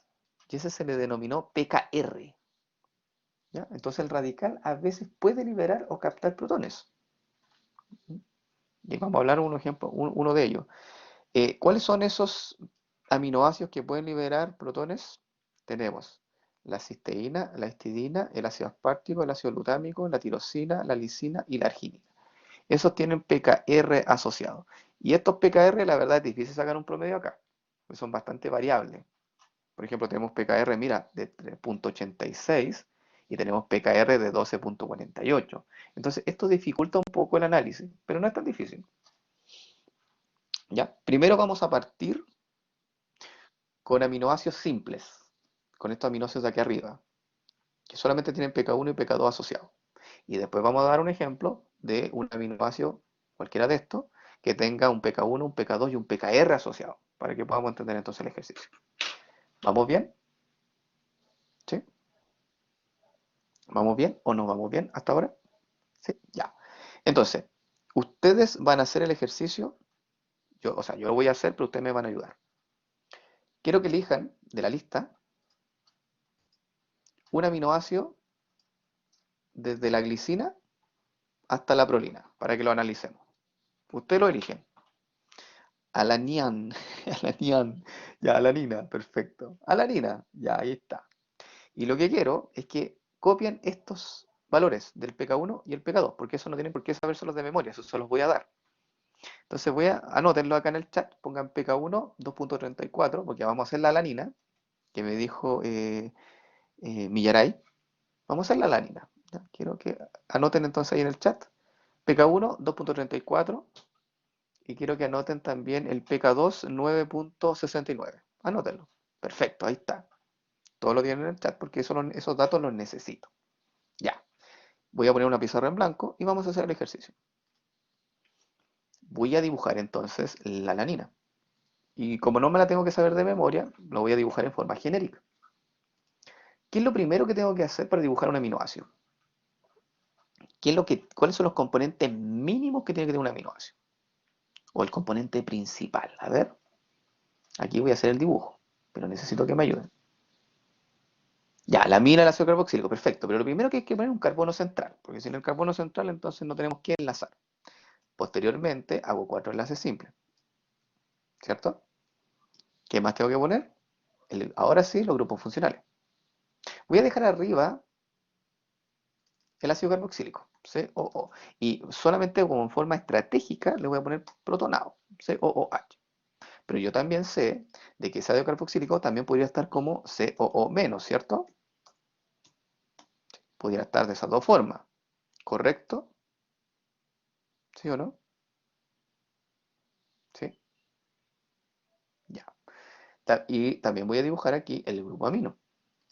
El grupo amino lo voy a poner en color rojo para poder diferenciarlo de lo anterior y lo voy a poner como NH3 más, o también lo podría poner entre paréntesis como NH2. Son las dos opciones. Tengo que dilucidar cuál de las dos es. Por eso voy a dejar las dos ahí como posibles. También los aminoácidos tienen un hidrógeno, gracias señorita Millaray, y un radical. Y como este no tiene pKr asociado, entonces lo voy a dejar como R. Listo. Dibujé mi aminoácido genérico. ¿Todos bien? ¿Sí? ¿Hasta el momento vamos bien? Perfecto. Ahora lo que voy a hacer es anotar los valores de pK. ¿Cuál es el valor de pK del ácido carboxílico? Ustedes lo anotaron en el chat, ¿me lo pueden decir, por favor? El pK del ácido carboxílico es 2,34, perfecto, porque corresponden al pK1. 2,34. Y no tiene unidades, ¿ah? Se pone el número nomás. Perfecto. ¿Y me pueden decir el valor de pK2 o el pK del grupo amino? Ya, entonces voy a poner aquí pK2 igual 9,64 o 9,69. Voy a poner 1,69, 9,69, ¿ya? Como lo repitieron dos veces, hay tres veces ya, entonces ahí les voy a creer más. Perfecto. Ahora quiero que me digan un valor de pH. Para ver qué carga, voy a hacer la pregunta acá. Voy a hacer una pregunta de rigor. ¿Qué carga tendrá la alanina? Porque me dijeron que el aminoácido era la alanina, ¿cierto? A pH 7, dice Millaray. Ya, a pH 7. A pH igual 7,0, 7,0. De hecho, ¿qué carga neta? Le voy a poner ahí para que quede claro. Entonces, esa es la pregunta. Esta es la pregunta que usted tiene que contestar. Hay estudiantes que la contestan en 10 segundos. Hay estudiantes que se demoran 30 segundos. Hay estudiantes que nunca la responden. Es muy simple. Quiero que usted trate de hacerlo. ¿Qué carga tendrá este aminoácido a pH 7? Sabiendo los valores de pK. Ya, Diego Ríos ya se la jugó, dice neutra. Teresa Jofre dice 0. Perfecto. ¿Alguien más quiere participar en esto? Pónganlo más, así que si se equivocan no importa, ¿eh? No importa, si aquí lo importante es participar. A ver, ¿qué más? Ya, Millaray dice neutra. Los demás, ya, ya, perfecto. Ya tenemos 4 personas ya que nos dicen que tienen la tendencia, o 5 personas, Ana Olivares también, que la tendencia ya es neutra. Veámoslo. Si tengo un pH 7, aquí dice, usted me dice que el vasito tiene un pH 7. Entonces yo tomo el aminoácido alanina, lo meto en el vasito que tiene un pH 7 y quiero ver cómo se comporta. Esa es como la idea. Entonces, si es pH 7, y aquí está la respuesta a la pregunta. Si el pH es mayor al valor de pK, ojo con esto, si el pH es mayor al valor de pK, significa que el ácido carboxílico va a liberar el protón. ¿Se entiende? Voy a repetir. Si el valor de pH es mayor que el valor de pK1, significa que el ácido carboxílico va a liberar su protón. ¿Sí? ¿Sí o no? ¿Me siguen o no me siguen? ¿Sí? Ya. Entonces, si tengo un pH 7, ¿el pH 7 es mayor que 2,34? Sí. Y si es mayor, entonces el ácido carboxílico va a liberar su protón. La respuesta es sí, lo va a liberar, porque como el pH es muy alto, el protón cede inmediatamente ese protón. Entonces voy a sacar este COOH y lo voy a reemplazar por COO-. Listo. Ya identifiqué cómo está el grupo funcional ácido. ¿Qué me queda? Ahora me queda identificar cómo va a estar el grupo amino. ¿Va a estar como NH3 más o va a estar como NH2? Para hacer ese análisis tenemos que ver lo siguiente. Fíjate, nuevamente, la misma lógica. El pH es 7, el pK2 es 9,69. El pH es menor al pK2. Por lo tanto, el grupo amino va a liberar o no va a liberar el protón. No lo va a liberar, correcto. No lo va a liberar porque el valor de pH es menor a su valor de pK. Recuerde que siempre tiene que superar este valor para poder liberarlo. ¿Ya? Si no supera este valor, no lo libera. Entonces, en este caso, como el valor de pK no es superado por el valor de pH, entonces el grupo amino no va a liberar el protón. Y como no lo libera, entonces tomo el grupo NH2 y fuera. Así no va a estar. Va a estar como NH3 más. Listo. Ahora lo único que tengo que hacer es sumar las cargas. ¿Qué carga va a tener el aminoácido? ¿Qué carga neta va a tener el aminoácido? Si te pone -1 más 1, ¿cuánto le da? 0, ¿no? O sea, va a ser neutro. O sea, va a estar en estado, ¿cómo se llama ese estado? En estado celeste, ¿se acuerda cómo se llama ese estado? Suiteriónico o estado suiterión. Muy bien. Entonces, la respuesta a la pregunta podría ser, ¿va a estar con carga neutra? ¿Va a tener carga cero o va a estar en estado suiteriónico? Cualquiera de esas tres respuestas son correctas. ¿Se entendió? ¿Sí? Hagamos otro ejemplo. Variemos el pH. Voy a volver a poner estos grupos funcionales acá. Y yo le voy a dar el pH. Imagínate que ahora tenemos este mismo aminoácido alanina, pero en un pH más ácido. No sé, ponte tú 1. Muy ácido. Casi lo agrego este aminoácido casi en ácido clorhídrico puro, así.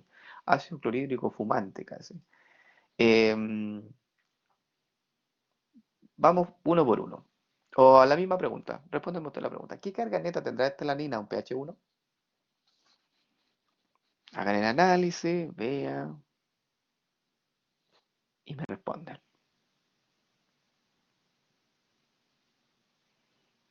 Ya, perfecto. Diego ya respondió. Millaray también. Antonio también. Constanza también. Ah, Ana también.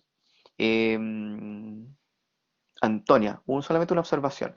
Cuando te pregunten por carga, siempre pon el signo. Porque cuando me dicen uno, yo sé que es positivo, pero siempre es bueno poner el signo para asegurarse, por si acaso. ¿Ya? Perfecto. Entonces, efectivamente, va a tener carga más uno. ¿Sí? ¿Por qué? Veámoslo. El valor de pH es 1. El valor de pK1 es 2,34. Claramente, el valor de pH no supera al valor de pK. Y como no lo supera, el ácido carboxílico va a seguir estando protonado, o sea, no va a liberar su protón, porque todavía no supera el valor de pH. Y en este caso, el grupo amino puede estar como NH3 o NH2. El pH es 1, el pK2 es 9,69. Claramente tampoco el pH supera el valor de pK. Y al no superarlo, tampoco va a liberar el protón. Y por lo tanto va a quedar como NH3 más. Si ahora nosotros sumamos la carga de todo este aminoácido, te das cuenta que este no tiene carga, este sí tiene carga más 1, este no tiene carga, este no tiene carga, y por lo tanto el resultado va a ser más 1. Muy bien, Sofía, Antonia, Ana, Constanza, Villaray, Diego, correcto. ¿Se entendió?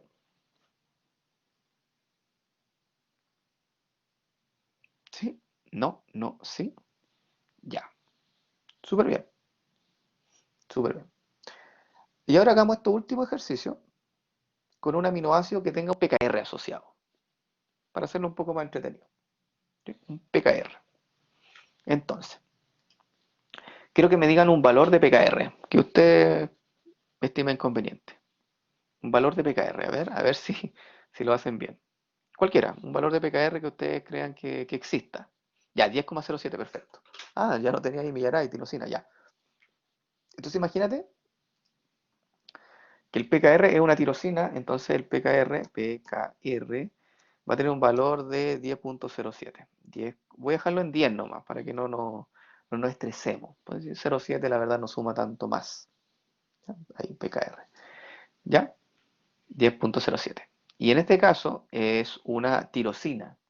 O sea, que si nosotros dibujamos, y el otro es 2.2, ya muy bien, gracias por los datos, que también son interesantes saber esos datos, que no debieran ser muy diferentes a los que ya están, pero los voy a corregir. Entonces, me dijiste 2.2 el pk1, perfecto, y el otro es 9.11. Listo, ahí están corregidos. pk1 2.2, pk2 9.11 y el pkr 10.04 le puse 10 nomás. ¿Ya? Entonces, vamos a ver ahora. Esta misma pregunta. ¿Qué carga neta tendrá en este caso la tirosina? Voy a nuevamente hacer el cambio acá porque este aminoácido ahora en la tirosina. Tirosina.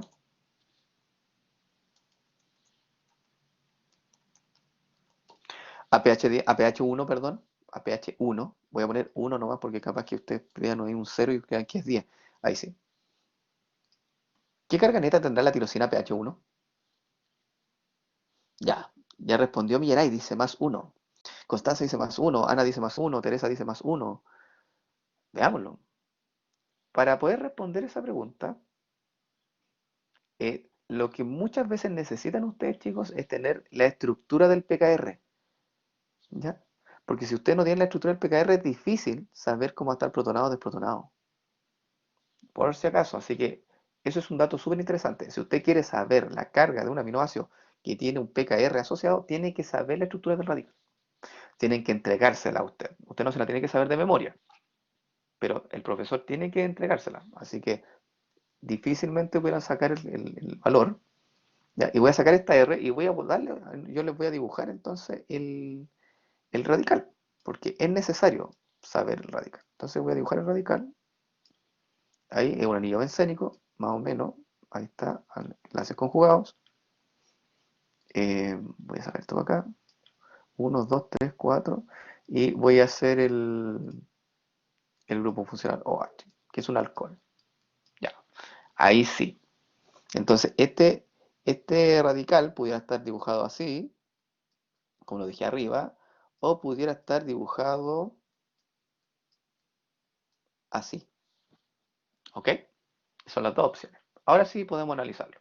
Entonces, vamos con el primero. El ácido carboxílico tiene un pK 1 de 2.2. El pH es 1. ¿Va a liberar su protón? ¿Sí o no?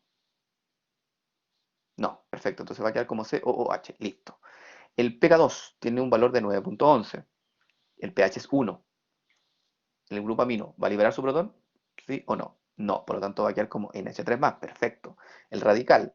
El radical, su fórmula es un anillo bencénico con un grupo OH. ¿Ya? Y tiene un pKr de 10 y el pH es 1.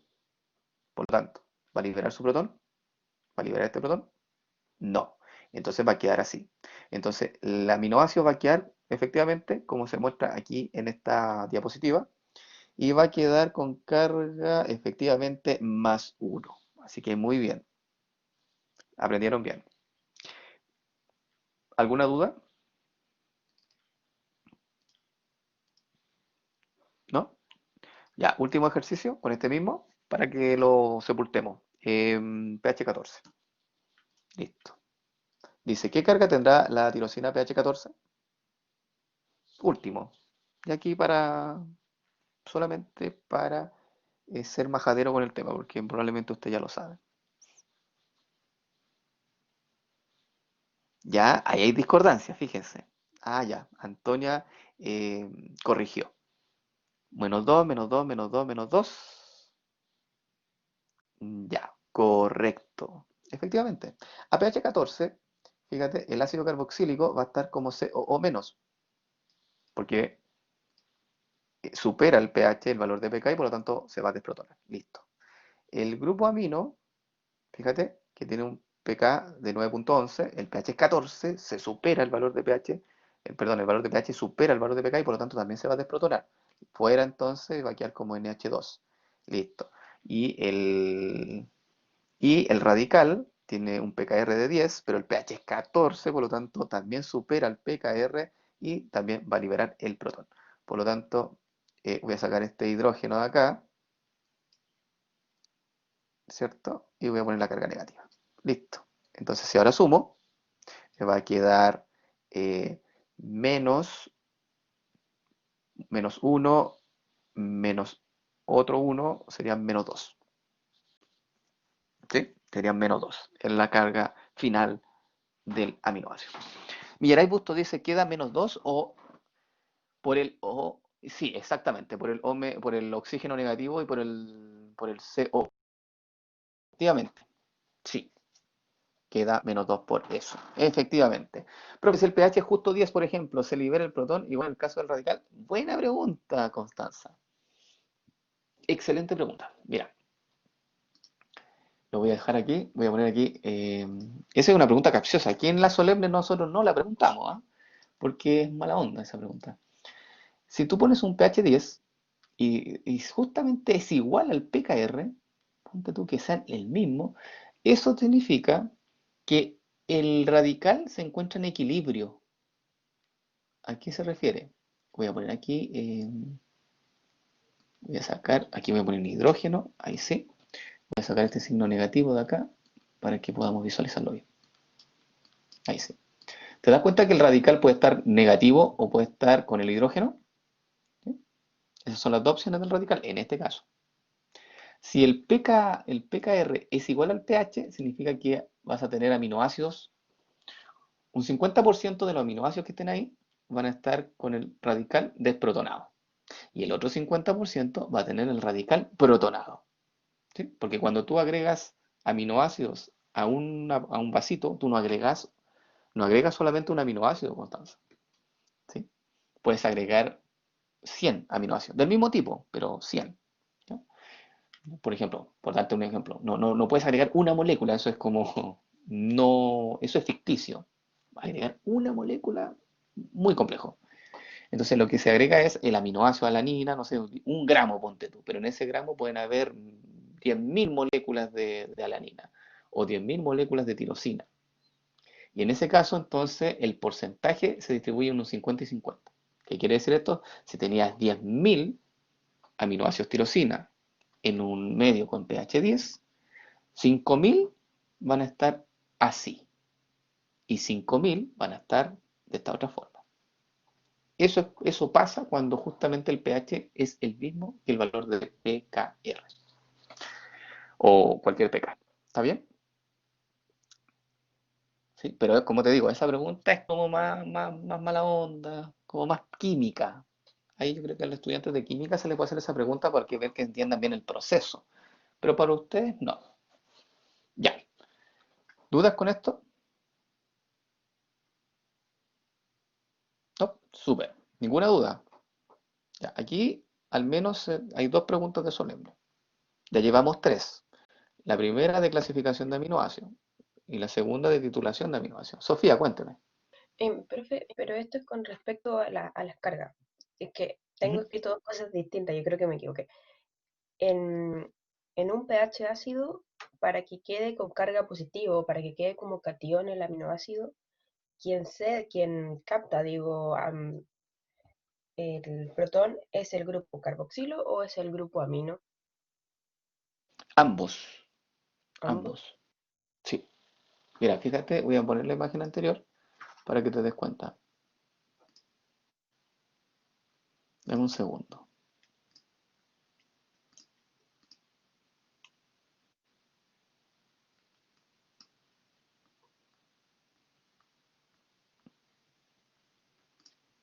Acá está.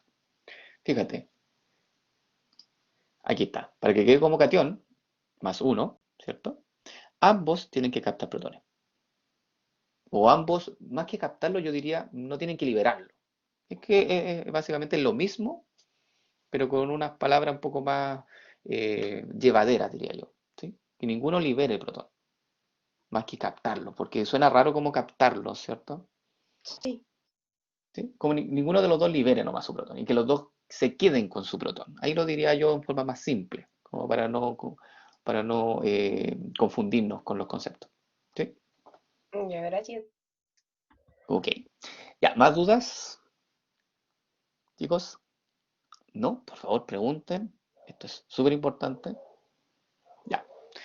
Entonces, quiero terminar la clase 2. No sé si me lo permiten y después nos tomamos un break un poquito más largo para que puedan, no sé, un break de 20 minutos, para que podamos descansar bien y no break tan cortitos de 10 minutos. ¿Les parece o no? Porque lo que queda ahora es mucho más simple. Ya terminamos ácido base, lo que nos queda ahora es hablar un poco del ácido peptídico y con eso terminamos la clase número 2. Nos tomamos un break y después continuamos con la clase número 3. Esto ya lo vimos. Entonces, me quedan, para que ustedes no se estresen, me quedan 3 diapositivas, porque esta no la vamos a ver. ¿Sí? 3 diapositivas. Y son súper simples, esto ya es más teórico. No es de ejercicio y nada por el estilo. Fíjate. Tiene que ver con la formación del enlace peptídico. Porque si yo quiero generar proteínas, lo que tengo que hacer es unir aminoácidos. ¿Sí? Entonces, aquí se puede mostrar 3 aminoácidos. Fíjate, aquí hay un aminoácido, aquí hay otro aminoácido y aquí hay otro aminoácido. Estos 2 aminoácidos de acá ya se encuentran unidos por algo que se denomina enlace peptídico. Pero este aminoácido que está aquí, fíjate, lo voy a poner aquí en un círculo negro. Ese aminoácido que está aquí, aminoácido, recién viene a unirse él, recién viene a incorporarse a esta cadena que se está formando.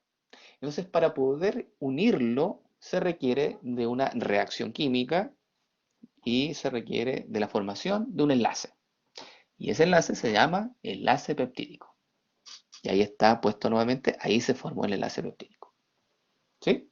¿Se entiende eso así como concepto muy general? Que para que un aminoácido venga a unirse a una cadena o a unirse a otro aminoácido se tiene que generar un enlace peptídico. ¿Sí? ¿Sí? ¿No? ¿No? ¿Sí? Ya. Y entonces aquí les voy a mostrar cómo se forma el enlace peptídico. Es muy simple. Primera cosa, para que el enlace peptídico se forme, vamos a hablar primero, Millaray, de cómo se forma. Después vamos a hablar de cómo destruirlo. Primero, formarlo. No seamos tan negativos todavía. Primero, formación. Después, destrucción. Entonces, si yo quiero formar un enlace peptídico, lo primero que tengo que hacer es enfrentar un grupo ácido con un grupo amino. Lo primero. No puedo juntar 2 grupos amino ni dos grupos ácidos. Tiene que ser un grupo amino y tiene que ser un grupo ácido. Esos son los que se tienen que enfrentar, por decirlo de alguna forma. ¿Ya? Primera cosa. Entonces, un grupo ácido de un aminoácido y el grupo amino del aminoácido siguiente.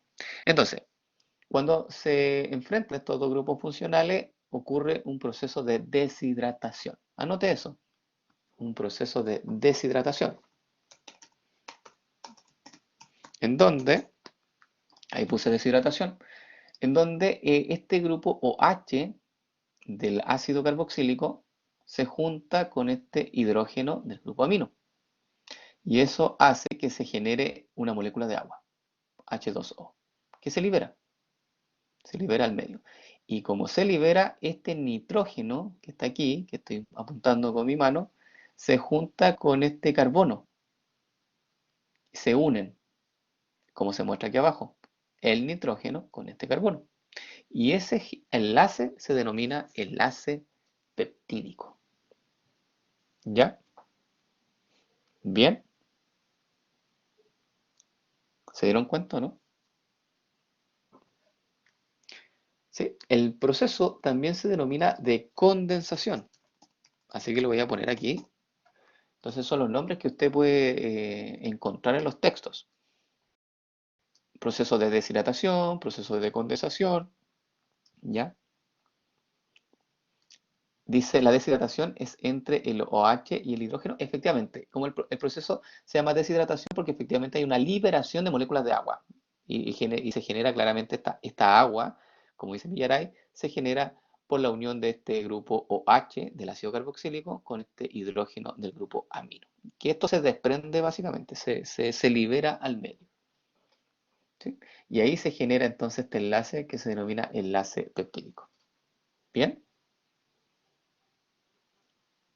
¿Sí? Perfecto. Ahora quiero que analicemos esto. Voy a poner un recuadro negro aquí y dígame, ¿qué grupo funcional es ese que se muestra aquí? Fíjate, un oxígeno con un carbono, con un nitrógeno, con un hidrógeno. ¿Cómo se llama ese grupo funcional? No, no es una amina. Amina recuerda que no tiene oxígeno. Amina es NH3, NH2, pero no tiene oxígeno. Entonces no es una amina. ¿Ven? Fíjense en la clase de ayer, ahí les dije, repasen los grupos funcionales porque esto va a ingresar durante todo el semestre. Así que es súper importante que sigan los tips que yo les estoy dando. Ya, una amida, ya, quiero que los demás también opinen, no solamente Millaray. A ver, Constanza, Teresa, Ana, ¿quién más está acá? ¿Sí? También está Antonia, amida, perfecto. Este grupo funcional efectivamente se denomina amida. Y si ustedes ven el título de la diapositiva, ¿qué dice? Dice enlace peptídico, dos puntos, enlace amida. ¿Qué significa esto? Que el enlace peptídico no es nada más ni nada menos que una formación, que es la formación de un grupo amida. Si usted busca en Google o en Internet con otro buscador, y si usted pone enlace amida, le va a salir el enlace peptídico. ¿Ok? Porque ese es el otro nombre que tiene. Y el nombre va acuñado a que cuando tú juntas un ácido carboxílico con un grupo amino y se produce la deshidratación, se genera un grupo amida. ¿Se entendió? ¿Sí? Que son conceptos muy básicos, pero que sirven. Ya, perfecto. ¿Claro? ¿Claro, clarizo? ¿Clarito? Clarizo. ¿Sí? Ya. Vamos entonces. Pongámoslo un poquito más. Pregunta. ¿Cuántos enlaces peptídicos? Aquí hay una cadena polipeptídica. Quiero que se fijen en el dibujo. ¿Ah? Fíjense en el dibujo, analicen el dibujo. ¿Sí? Ahí en ese recuadro. Y quiero que me digan cuántos enlaces peptídicos pueden visualizar. Vayan respondiendo. Yo voy a hacer pura pregunta aquí nomás. Esto es análisis estructural. ¿Cuántos enlaces peptídicos usted logra identificar? El número. ¿5? Muy bien. Son 5. De hecho, están marcados aquí. Mira, fíjate. Carbono, hidrógeno. Carbono, nitrógeno. Ahí está. Amida 1. Amida 2. Amida 3, 4 y 5. Perfecto. Por lo tanto, ¿cuántos aminoácidos se unieron? No. No, no son 10. 6. Obvio. ¿Cierto? Sí, siempre son un aminoácido más del número de enlaces peptídicos. Por lo tanto, son 6 aminoácidos. Y si no me cree, cuéntelo. Aquí arriba está, mira, la alanina, la glicina, la tirosina, el ácido glutámico, la valina y la serina. Uno, 2, 3, 4, 5, 6. ¿Todos de acuerdo? ¿Sí? ¿Todos de acuerdo que son 6 aminoácidos que se están uniendo ahí a través de 5 enlaces peptídicos? Perfecto. Siguiente pregunta. ¿Cuántas moléculas de agua se liberaron? 5, muy bien, porque cada enlace peptídico genera la liberación de una molécula de agua y por lo tanto, si son 5 enlaces peptídicos, son 5 moléculas de agua que se liberan. Muy bien. Siguiente pregunta. Clasifiquemos los aminoácidos. La alanina. No tienen que sabérselo de memoria, simplemente viendo el radical. Si nosotros analizamos el radical de la alanina, ¿cómo lo clasificaría? Ahí lo puse el radical en un recuadro negro. Lo voy a dejar en un recuadro azul mejor para que lo podamos usar. ¿Cómo lo clasifica? Repaso de la clase anterior. Alostérico. No humillar. La clasificación alostérica no existe. Quiso decir alifático o apolar, pero alostérico no. Ah, ya, alostérico, otra cosa, estamos ahí. Alostérico. Ya, aquí, alifático, correcto. Este de acá, la glicina, que tiene un hidrógeno ahí de. Hizo cortocircuito, no, si me di cuenta. Ya, la glicina tiene un hidrógeno ahí como radical. ¿Cómo lo clasificaría? La glicina había que aprendérselo de memoria, es una excepción ¿sí? Este, como que hay que aprendérselo. No había mucha opción. No, no es polar cargado positivo. No, Diego. Mm, mm. Ya, pues, imagínate, esto le preguntan en la prueba. Es alifático no polar. Esta había que aprender sobre la física. Ya. Vamos con el siguiente, tirosina. Más que tirosina, fíjese en el radical. No se fijen en el nombre, porque los nombres no van a estar. Ese radical. Aromático. Ya, ese es fácil, ¿no? Recuerde que, a pesar de que tenga un grupo OH, tiene preferencia el anillo bencénico. Perfecto. Vamos con el siguiente. Este radical. Aquí se pueden equivocar. Cuidado. Mucho cuidado con este. Aquí se pueden equivocar. Analícelo, véalo. Ahí falta, hay un doble enlace, por ejemplo, ese, ahí lo puse, no se notaba bien. Dígame.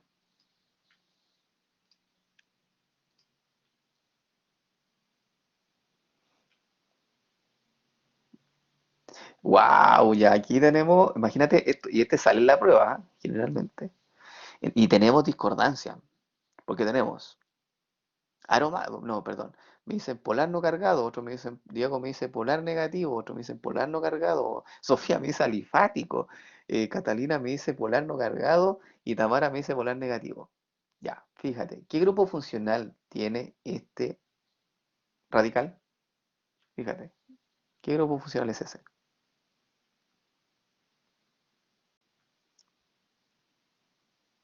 Polar cargado negativo, dice, mira, ya, pero respóndame la pregunta, ¿qué grupo funcional es ese? Ácido carboxílico, perfecto, el ácido carboxílico a un pH 7,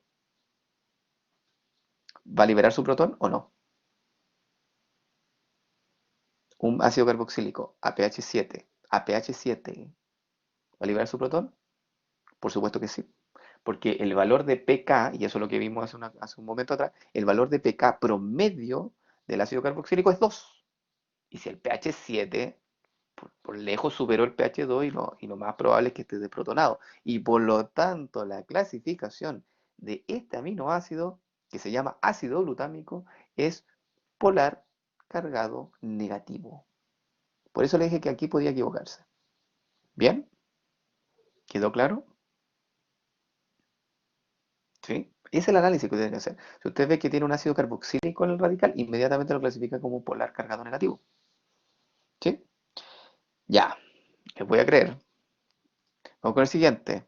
Un aminoácido tipo ramificado, la valina. Exactamente, Millaray. La clasificación, buen punto. La clasificación que se da de los aminoácidos siempre es en un pH neutro. Efectivamente, Millaray.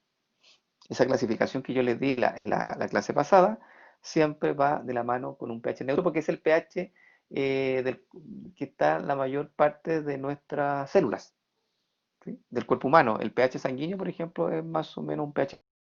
Por eso la clasificación se hizo de ese pH por convención. Muy buena pregunta, Millaray. Ya, este alifático apolar, perfecto. La valina claramente es un alifático apolar. Sí, vamos con el siguiente. La serina. Polar no cargado, muy bien. Polar no cargado. Tiene un grupo H ahí, listo. Perfecto. Entonces, eso se dan cuenta, estos son repasos de la clase anterior y repasos de lo que hemos visto ácido base. Porque las preguntas de la prueba son así. Te pueden poner estructura, te dicen ya ese aminoácido, clasifícamelo. O cómo va a estar protonado o desprotonado esa especie. O qué pasa a este pH. Esos son como el estilo de preguntas que se hacen, para que usted lo tenga en consideración. Vamos con creo que esta es la última diapo. Me quedan dos. Ya. Fíjate que el enlace peptídico se dice que es rígido y plano. Y eso por una sencilla razón. Fíjate, voy a poner aquí números y ustedes me tienen que decir cuál es el enlace peptídico. Mira, aquí voy a poner el número 1. Arriba estoy poniendo número. Aquí el número 2. Aquí el número 3. Aquí el número 4. Y aquí el número 5. Dígame, ¿cuál es el enlace peptídico? ¿El 1, el 2, el 3, el 4 o el 5? El 3, ¿cierto? Ya, eso es lo importante que usted tiene que identificar. Siempre el enlace peptídico es entre el carbono y el nitrógeno, ¿ya? Que se muestra ahí. Ya, ese es el enlace peptídico. El 1 no lo es, el 2 tampoco, el 4 tampoco y el 5 tampoco. Y fíjese que ese enlace peptídico puede estar como enlace simple, pero también puede estar como pseudo doble enlace y también puede estar como enlace doble. ¿Se dieron cuenta de eso? Voy a poner aquí tres flechas. ¿Sí? Se dieron cuenta que puede tener tres estados simples, como pseudo y como doble. ¿Sí? ¿Se dieron cuenta de eso o no? ¿Me pueden decir sí, no? Ya. Ese fenómeno se denomina resonancia. Anótelo. Ese fenómeno en que el enlace peptídico puede estar en distintos estados se llama resonancia. ¿Y por qué? Mira, esto ocurre por la sencilla razón, por esto. Mira, el nitrógeno tiene un par de electrones, que lo estoy dibujando ahí. Esos par de electrones pueden saltar aquí y eso hace que estos electrones de acá pasen hacia arriba. Eso genera entonces que se produzca un pseudo doble enlace, como un enlace parecido entre un enlace simple y un enlace doble, es un pseudo doble enlace. Y este empieza a tomar carga negativa y finalmente se forma un doble enlace y esto queda con carga negativa neta. Y esto es reversible, ¿qué significa? Que ocurre en un sentido y en el otro, y ocurre tan rápido, es tan rápido, que si tú le sacaras una foto, un snapshot, ¿cierto? Un screenshot, eh, ¿cómo debieras ver más probablemente el enlace peptídico? ¿Como simple, como pseudo o como doble? Imagínate que esto ocurre muy rápido, a mucha velocidad, y tú le sacas una foto instantánea, ¡pa! ¿Cómo vas a ver principalmente el enlace? ¿Simple, pseudo o doble? Ah, fíjate, ya. Les voy a hacer entonces un ejercicio y quiero que lo hagan conmigo. Probablemente yo quiero que tomen un lápiz. ¿Tienen un lápiz por ahí? ¿Sí? Tomen su lápiz en el que están tomando apunte o cualquier cosa, un palito. Y ustedes me imagino que han hecho ese movimiento de lápiz de arriba hacia abajo, ¿no? Como ese lápiz de goma que una vez uno hace. ¿Lo ha hecho o no? Sí, ya. Quiero que lo haga, pero que pensemos lo siguiente. Cuando el lápiz está mirando, digamos, hacia arriba de este movimiento pendular, vamos a decir que es simple, que el enlace es simple. Y cuando está mirando hacia abajo, es porque es doble. Ahora haga el movimiento, ¿sí? Haga el movimiento y hágalo rápido. Tenga cuidado, no le vaya a saltar el lápiz, le vaya a pegar a alguien ahí, el hermano, el papá. ¿Ya? Haga ese movimiento. Y ahora quiero que se imagine que le va a sacar una foto en algún momento. Sácale una foto, un screenshot o algo ahí. Y ahora quiero que me diga, ¿qué ve en la foto? ¿Ve que el lápiz está apuntando hacia arriba? ¿Ve que el lápiz está apuntando hacia abajo? ¿O ve que el lápiz está difuso? ¿Cómo lo ve? Difuso, ¿cierto? Es como sacar una foto en movimiento, porque eso se está moviendo. Y el enlace de esto también se está moviendo. Estos electrones se mueven para allá y después se mueven para el otro lado. Y es tan rápido el movimiento que es como que usted mueva ese lápiz rápido y le saca una foto. Va a ver algo difuso. Y efectivamente, el enlace peptídico es muy similar a este movimiento del lápiz y lo que usted va a ver es esto. Va a ver que el enlace está difuso, que va a tener un pseudo doble enlace. Es la mayor probabilidad que usted va a tener. ¿Sí? Claro, va a verlo como pseudo.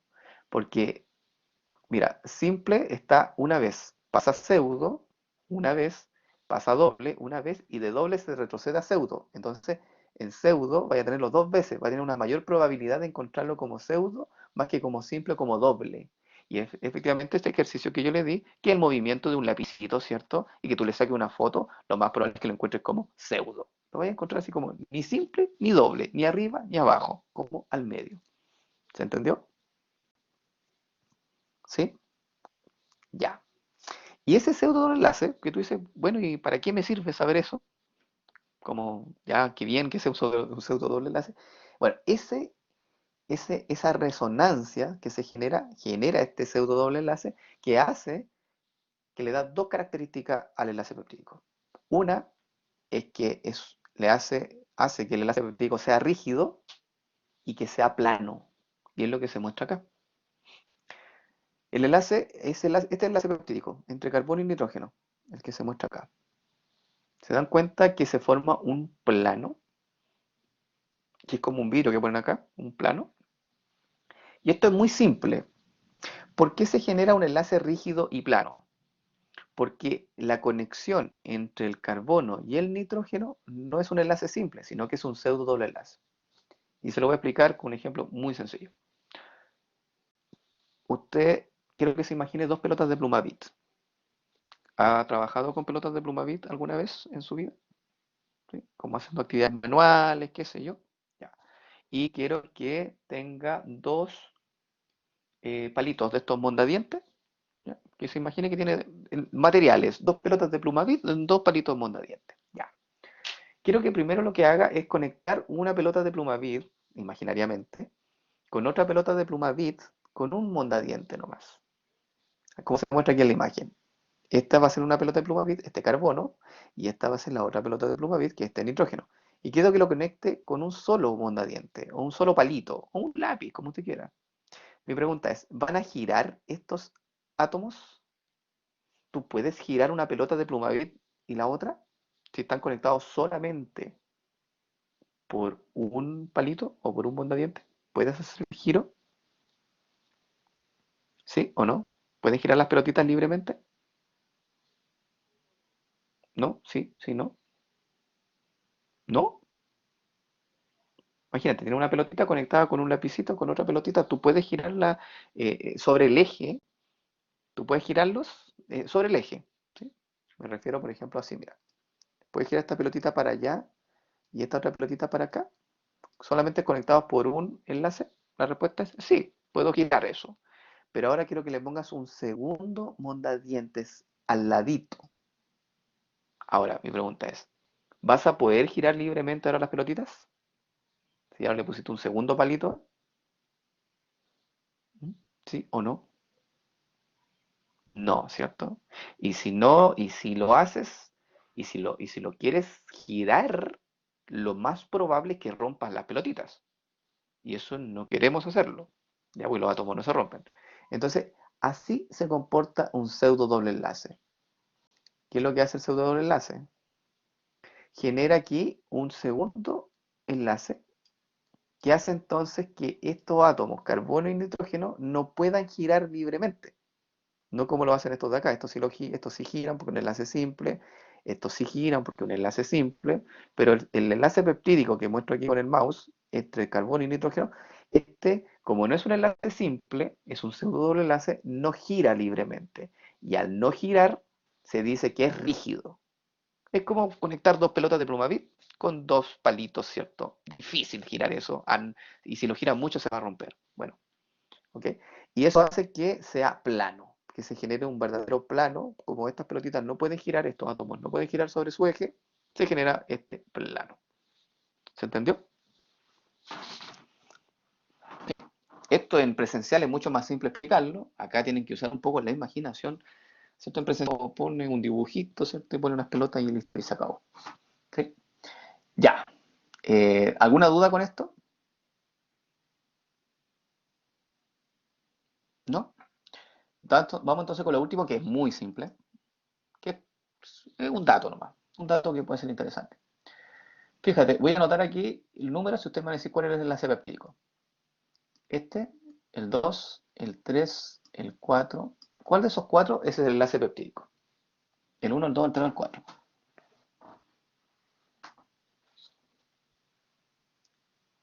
Sí, Villaray, la clase de la grabación la descargué y la voy a tener que subir en otra plataforma y después compartirla con usted. Así que no se preocupe, Villaray, va a estar disponible. Lo voy a hacer en este break si es que puedo, ¿ya? Porque igual es una clase que duró bastante larga. Ya, entonces, el 3, perfecto. Entonces, pudieron identificar el enlace peptídico. Muy bien, entonces voy a borrar el uno, el 2 y el 4. Y ese enlace peptídico, el 3. Ese es el pseudo doble enlace, ese es el que es rígido, es plano, ¿cierto? Pero hay otro dato interesante, que acá, ¿se acuerdan que el carbono y el oxígeno están unidos por un doble enlace? El carbono y el oxígeno, esto tiene un doble enlace. ¿Se acuerdan de eso? ¿Sí? Este es un doble enlace. Esto es un doble enlace, no es un pseudo doble enlace, es un doble enlace. Este es un pseudo y este es un simple. Entonces tenemos un simple, un pseudo y un doble. Y quiero que se fijen en las distancias. Ese es el dato. Entonces este es un enlace simple, es un X simple, que mide 1.45. Este es el pseudo, que mide 1.32 y este es el doble. Listo. Entonces tenemos un enlace simple, tenemos un pseudo, tenemos un doble. Fíjense en las medidas. ¿Son iguales? No. Fíjense ahora y contéstame esta pregunta. La distancia entre el átomo de carbono y nitrógeno, esta, ¿se parece a un enlace simple o se parece a un enlace doble? ¿O no se parece a ninguno de los dos? La distancia. La distancia es 1.32 Armstrong. Esa es la distancia. Esa es una unidad de medida, ¿no? Y el enlace simple mide 1.45, o sea, un poquito más largo. Y el enlace doble es más corto, ¿ah? Mide 1.24. Por lo tanto, exactamente, no se parece a ninguno de los dos. ¿Por qué? Porque no es ni doble enlace ni es enlace simple. Es un pseudo. Y por lo tanto, más o menos, es como el promedio, como dijo ahí Antonia Schultz. ¿Sí? Es como el promedio, no es el promedio exactamente, pero es una medición o una medida, mejor dicho, intermedia entre un enlace simple y un enlace doble, porque claramente es un pseudo doble enlace. Bien, eso es lo último entonces que teníamos preparado de enlace péptico. ¿Alguna duda antes de irnos al break? ¿No? Ya, súper. Sin ninguna duda, voy a dejar entonces, no sé si les parece que abra una nueva sesión para hablar de la clase número 3. ¿Sí? Ya, entonces voy a abrir una nueva sesión, pues nos desconectamos de acá y ¿les parece que nos veamos? Son las 10:02. ¿Les parece que nos veamos a las 10:22 o 10:25? 10:25 minutos. ¿Así más ordenadito? Perfecto, ya. Entonces, a las 10:25 minutos, por favor, nos conectamos nuevamente en la sesión que les voy a dejar como clase 3. Y así vamos ordenados y así terminamos bien y no nos estresamos y usted ahora se relaja, tiene 22 minutos para relajarse. Ya chicos, nos vemos un rato más. Chao, chao.